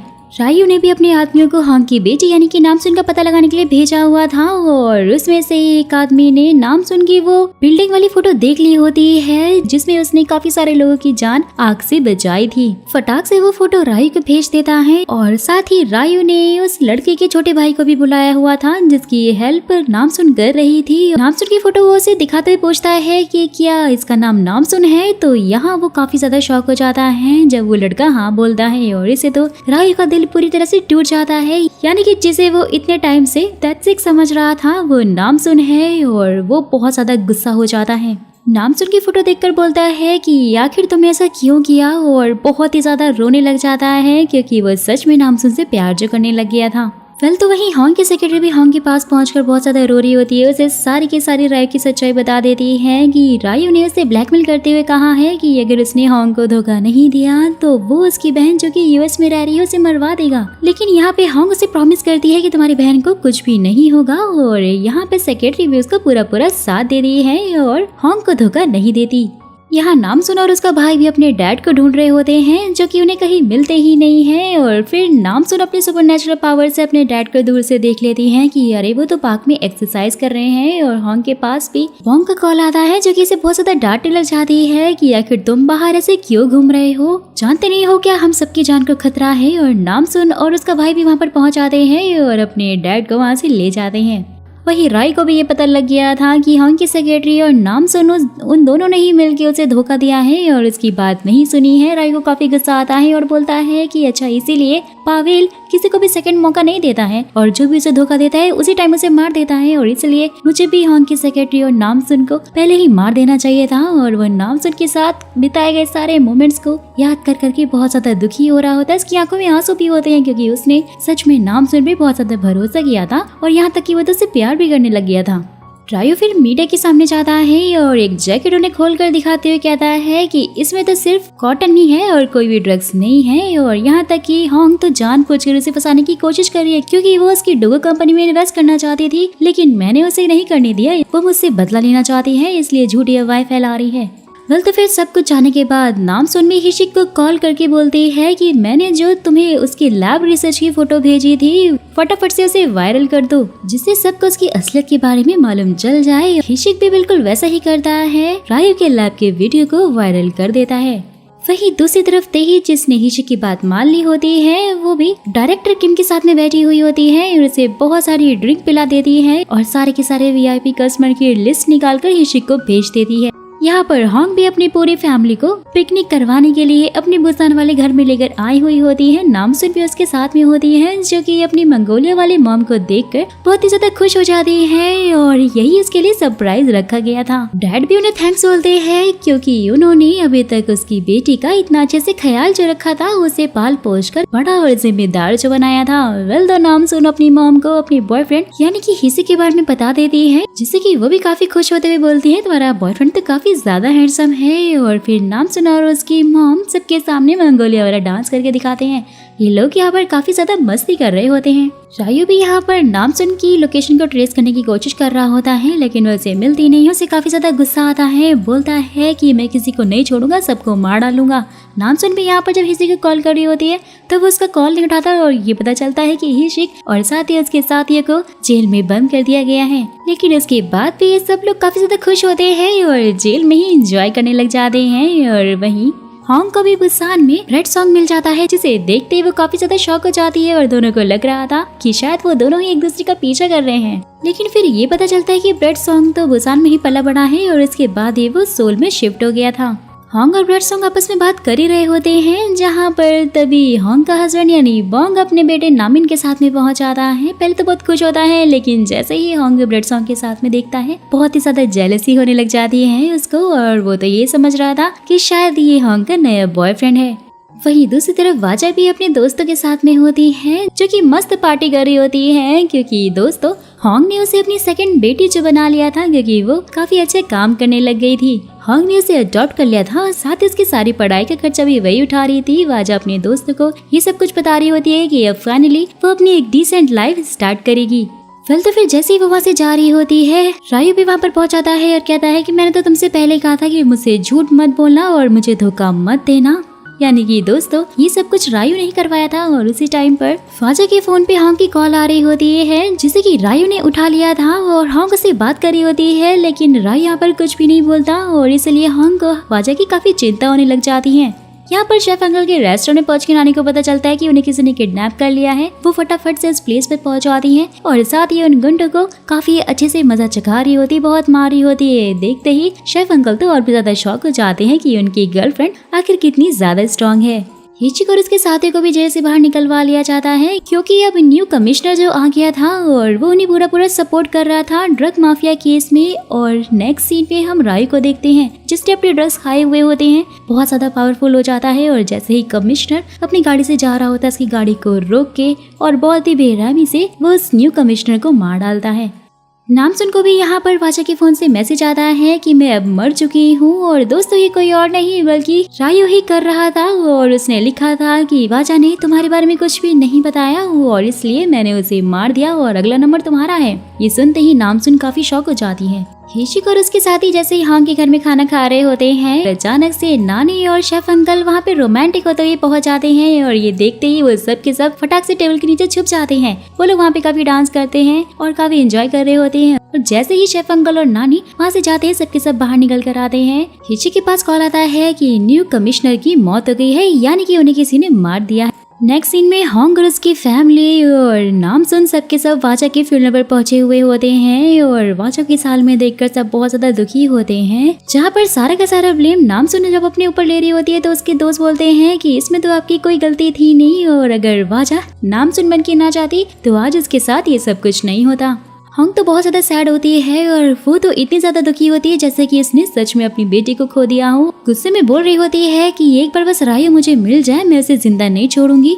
नामसुन भी अब अच्छी तरह से समझ गई थी कि रायू को उसकी असलियत पता चल गई है और ये बात अपनी मॉम को भी बता देती है। और हॉन्ग यहाँ पर उसे सावधान रहने के लिए बोलती है और अपना ख्याल रखने के लिए कहती है।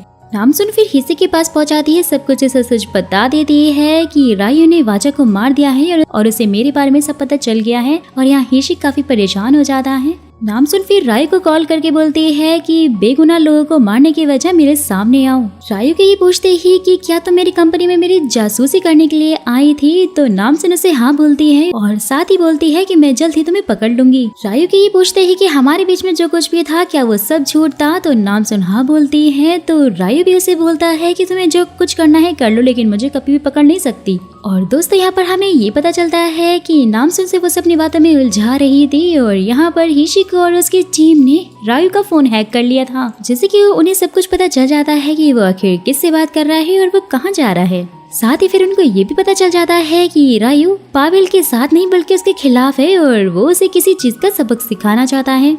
तो अब रायू वांटेड लिस्ट में पहुंच चुका था और इसलिए वो एक जगह पर चुप कर बैठा हुआ होता है और साथ ही फोन पर बोल रहा होता है कि डॉक्टर को संभाल के रखो। और दोस्तों ये डॉक्टर कोई और नहीं था बल्कि उसकी लैब का ही सीक्रेट डॉक्टर था, जो कि उसके लिए एंटीडोट बनाता था, जिसके बारे में हिशिको और उसके साथी को भी पता चल जाता है, क्योंकि वो लोग रायू का फोन जो ट्रेस कर रहे थे। रायू फिर पावेल को कॉल करके बोल रहा होता है कि मैं वांटेड लिस्ट में आ चुका हूँ और अगर आपने मुझे वांटेड लिस्ट से नहीं हटवाया तो मैं डॉक्टर चोई का नंबर आपको नहीं दूंगा, जिससे कि आपको फिर एंटीडोट भी नहीं मिलेगा। पावेल भी मान जाता है और रायू उसे डॉक्टर चोई का एड्रेस दे देता है। नामसुन और हिशिक ने भी सब कुछ सुन लिया होता है। नामसुन फटाफट से डॉक्टर चोई को लेने के लिए पहुंच जाती है और जैसे ही पावेल की आदमी डॉक्टर चोई को लेने के लिए पहुंचते हैं, नामसुन अपनी शक्तियों से दूर से देख लेती है कि वो कहाँ पे है और जैसे ही पावेल के आदमी अंदर जाते हैं, डॉक्टर चोई ने नहीं मिलते और ये बात वो पावेल को कॉल करके बता देते हैं। नामसुन भी यहाँ पर जैसे तैसे करके डॉक्टर चोई को उठाकर पुलिस स्टेशन में ले आती है, जिसके बाद सब उसे रायु का पता पूछते हैं, लेकिन वो तो बोलता है कि रायु तुम्हें नहीं मिलेगा और इसलिए नामसुन को काफी गुस्सा आता है और उनके फोन से रायु को कॉल करके बोलती है कि मुझे डुगु कंपनी में मिलो।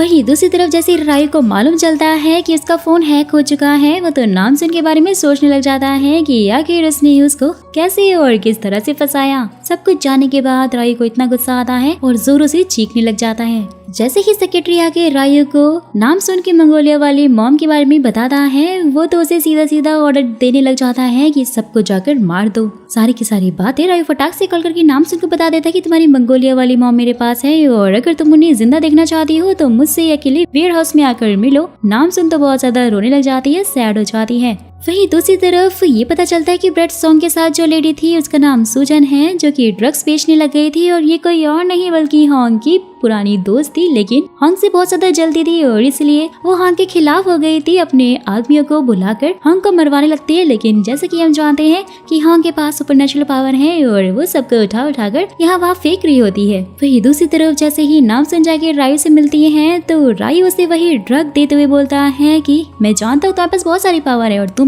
ये ड्रग लेना होगा और अगर 1 घंटे तक तुमने पानी नहीं पिया तो तुम्हारी मंगोलिया वाली मॉम को मैं छोड़ दूंगा, लेकिन अगर तुमने पानी पी लिया तो फिर उनके पास जो बॉम्ब है वो ब्लास्ट हो जाएगा जिससे कि वो मर जाएंगी और अगर तुम अपनी मॉम को सेफ देखना चाहती हो तो तुम्हें हर हाल में 1 घंटे तक खुद को कंट्रोल करके रखना होगा। ये सब कुछ बोलते हुए रायु तो बहुत ही ज्यादा खुश हो रहा होता है। नामसुन भी उसके सामने शर्त रखती है कि अगर मैंने ये सब कुछ कर लिया फिर तुम अपने आप को पुलिस के हवाले कर दोगे, तो रायु भी मान जाता है। नामसुन भी ड्रग्स ले लेती है, वो उसे वहीं पर छोड़कर वेयर हाउस को बाहर से लॉक करके बॉम्ब लगा के चला जाता है।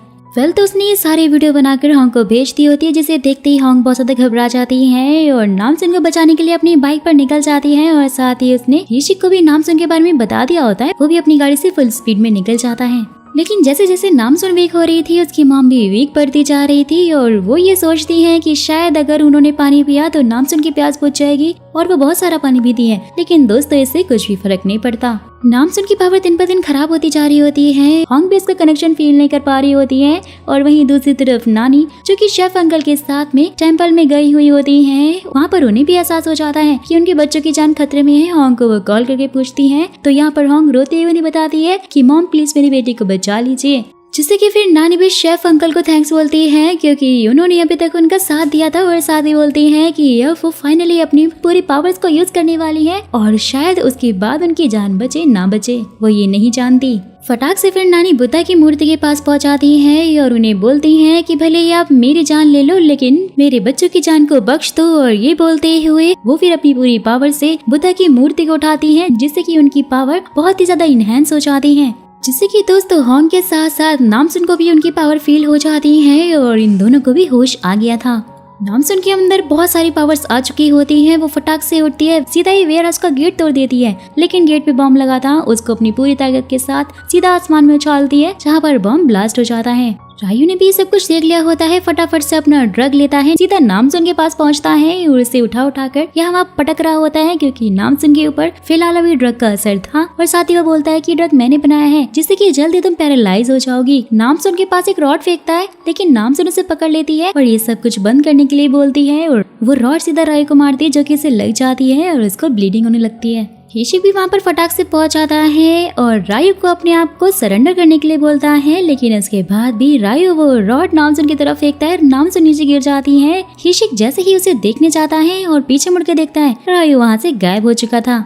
नामसुन की हालत काफी खराब थी, इसलिए हिशिक उसे अपने साथ में लेकर जा रहा था और वहीं हॉन्ग और नानी की तबीयत भी बहुत ज्यादा खराब हो चुकी थी, उन्हें भी हॉस्पिटल लेकर जाया जाता है। नामसुन को फिलहाल उस एंटीडोट की बहुत ज्यादा जरूरत थी और इसलिए हिशिक फोन करके तेई से मांगता है, लेकिन तेई बोलती है कि उसके पास फिलहाल कोई भी एंटीडोट नहीं है, जिससे कि फिर हिशिक भी समझ आता है कि एंटीडोट पक्का रायु की कंपनी में ही होगा। और यहाँ पर नानी की हालत तो इतनी ज्यादा खराब हो जाती है क्योंकि उन्होंने अपनी पावर्स का सबसे ज्यादा यूज कर लिया था। हिशिक भी वही जैसे तैसे करके रायु के ऑफिस में घुस जाता है और वहाँ से उसने एंटीडोट भी निकाल लिया होता है।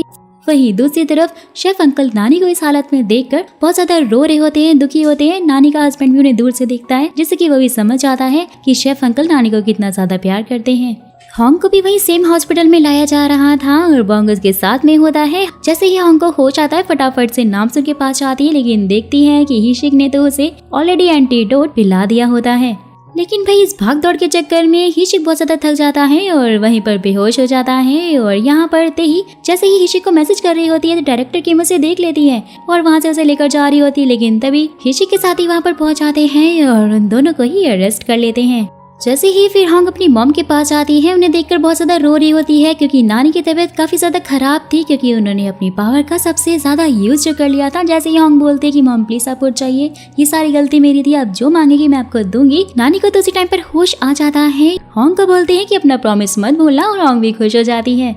हिशिक को वहीं जैसे ही होश आता है, नामसुन का नाम लेता है, लेकिन जैसे ही साइड में देखता है कि नामसुन तो उसके साथ में ही है, वो तो बहुत ही ज्यादा खुश होकर सीधा उसे हक कर लेता है। और नामसुन भी बोलती है कि आखिर मेरे हीरो ने मुझे बचा ही लिया। तो फिर कहानी में आता है सबसे बड़ा ट्विस्ट, यानी कि रायू का दोस्त बिन बिन, जिसे कि वो बचपन में बहुत ज्यादा प्यार करता था। और यहाँ पर दोस्तों ये पता चलता है कि जब ये लोग वहाँ से भाग गए थे तो पावेल ने इन दोनों को ही अलग कर दिया था और उसके बाद ही पावेल ने बिन बिन को अपनी तरफ मिला लिया। रायू जो कि वांटेड लिस्ट में है और पुलिस इसके पीछे पड़ी हुई है और इसीलिए पावेल ने अब बिन बिन को रायू को मारने का टास्क दिया है। सब कुछ आने के बाद रायू का दिल एक बार फिर से टूट जाता है और वो बिन बिन को बोलता है कि लाइफ में मुझे 3 लोगों ने धोखा दिया। पहले मेरे पेरेंट्स ने, जिन्होंने मुझे बिना कुछ बताए, बिना मेरी गलती के मुझे छोड़ दिया। दूसरा उस लड़की ने जिसको मैंने जान से ज्यादा प्यार किया। और तीसरा मेरा बेस्ट फ्रेंड जो कि मुझे यहाँ पर मारने आया है और पावेल की गुलामी कर रहा है। तो वहाँ पर नाम सुना हिशिक भी पहुंच आते हैं, जो कि पूरी तरह से ठीक हो चुके थे, अपने साथियों के साथ में होते हैं। और बिन बिन ने भी सायरन सुन लिया होता है और इसलिए वो रायू को नहीं मारता है, बल्कि उसे गन देकर वहाँ से चला जाता है।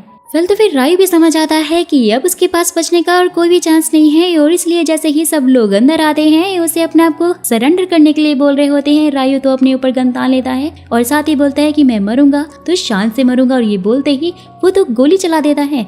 नाम सुनने से रोकते है बट वो नहीं रुकता है। और दोस्तों यहाँ पर हमारा हैंडसम विलन मर जाता है। ये देखकर नामसुन को भी बहुत दुख होता है, क्योंकि भाई रायू ने अपनी लाइफ में अपने लव वन से इतने ज्यादा धोखे खाए थे कि अब तो उसके अंदर जीने की शायद कोई इच्छा ही नहीं रही। वीडियो में आगे बढ़ने से पहले दोस्तों मेरा आपसे ये सवाल है कि क्या आपको भी मेरी तरह रायू के मरने का दुख हुआ, और अगर हाँ तो मुझे कमेंट्स बॉक्स में कमेंट करके जरूर बताइएगा कि आपको दुख क्यों हुआ।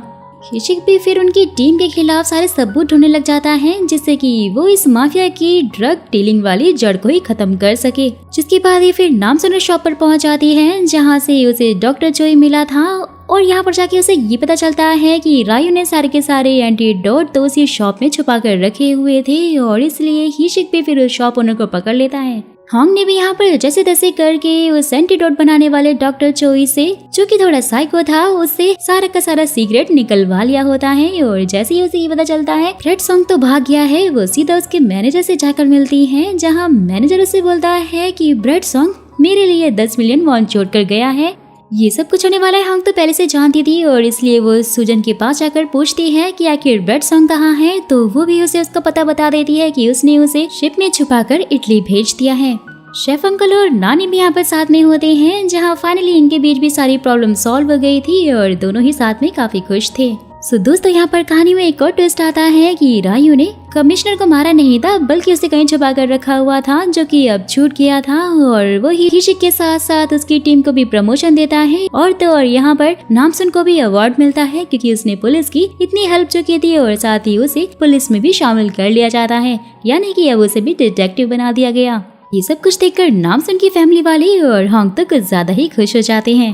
वहीं दूसरी तरफ हिशिक की टीम को ये मालूम चलता है कि जिस शॉप ओनर का उन्होंने ब्लड टेस्ट किया है वो कोई और नहीं बल्कि रायू का फादर है। रायू के फादर का जब बयान लिया जाता है तो फिर वो ये बोलता है कि उस लड़के ने मुझे वो शॉप खरीद कर दी थी और मैं नहीं जानता था कि आखिर वो लड़का है कौन। यानी कि दोस्तों रायू ने अपने फादर को वो शॉप खरीद कर दी थी और उसी में वो सारे के सारे एंटीडोट छुपा कर रखता था। फिर तो ये सारी की सारी बातें हिशिक नामसुन को भी बता देता है और नामसुन भी वहाँ पर बोल रही होती है कि सीओ एक बहुत ही अच्छा इंसान था और अगर ड्रग माफिया के हत्थे नहीं चढ़ा होता तो आज वो अपनी लाइफ में बहुत ही आगे तक जाता। हिशिक भी ये बात सुनकर बोलता है कि हम अपने बच्चों को बहुत ही ज्यादा अच्छी परवरिश देंगे और अगर हमारी लड़की हुई तो हम उसे उसकी पावर का सही से यूज करना भी सिखाएंगे। तो यहाँ पर नामसुन तो काफी शॉक हो जाती है और बोलते कि क्या तुम मुझे प्रपोज कर रहे हो। जैसे ही फिर हिशिक हाँ बोलता है, नामसुन काफी ज्यादा खुश हो जाती है और हवा में उठाते हुए उसे भागने लग जाती है। फिर नेक्स्ट सीन में नामसुन और हिशिक दोनों की फैमिलीज आपस में मिल रही होती हैं और यहाँ पर इन दोनों की शादी की बात चल रही होती है। डैड तो इतने ज्यादा खुश हो जाते हैं कि अजीब अजीब सी हरकतें करके उन्हें दिखा रहे होते हैं, जिससे कि हिशिक बहुत ही ज्यादा एम्बैरेस हो जाता है।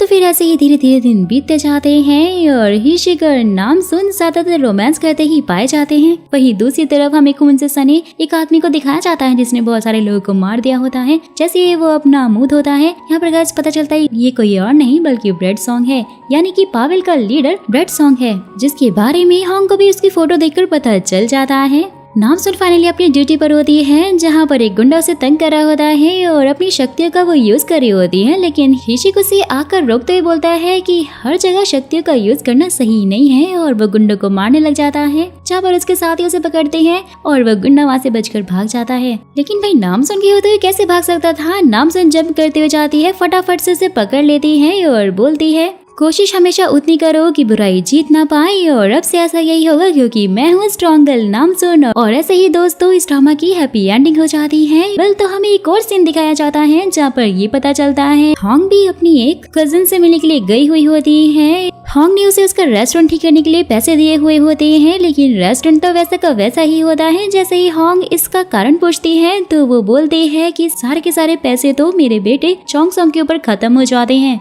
हॉन्ग के ये बोलते ही कि ठीक है तो अब मैं उसे अपने साथ में लेकर जाऊंगी और सब कुछ उसे अच्छे से सिखाऊंगी। जैसे ही वो लेडी अपने बेटे का नाम बुलाती है चोंग सोंग, तो यहाँ पर वो गेम खेल रहा होता है जो कि ओवर हो जाता है और गुस्से में आकर वो तो सीधा स्क्रीन पर मुक्का मारता है और उसका ये हाल होता है जो कि दोस्तों आप देख ही सकते हो। यानी कि भाई ये भी नामसुन और उसकी मामा उसकी नानी की तरह बहुत ही ज्यादा पावरफुल यानी सुपर नेचुरल पावर से भरा हुआ है और इसकी क्या स्टोरी होने वाली है ये तो खैर हमें सीजन 2 में ही पता चलेगा। यहाँ पर नामले और बाकी के जेंट्स बैठकर उसी के बारे में बात कर रहे होते हैं कि अगर चोंग सोंग इन सब के बीच में आकर रहने लग गया फिर तो भाई इनकी हालत ही खराब हो जाएगी। सो दोस्तों फिलहाल तो ये ड्रामा यहीं पर एंड हो जाता है, लेकिन इसके आगे की क्या स्टोरी होने वाली है, चोंग सोंग का फेस अभी हमें नहीं दिखाया गया है और उसकी क्या पावर्स होने वाली है, नामसुन के साथ मिलकर क्या क्या धमाल वो करने वाला है या फिर वो उसका दुश्मन बनने वाला है, ये सब हमें पता चलेगा सीजन 2 में। और अगर आप सीजन 2 देखना चाहते हो तो फटाफट से मुझे कमेंट बॉक्स में सीजन 2 लिख दीजिएगा। जाने से पहले चैनल को सब्सक्राइब और वीडियो को लाइक जरूर कर दीजिएगा अगर आपको मेरी मेहनत थोड़ी सी भी पसंद आती है तो।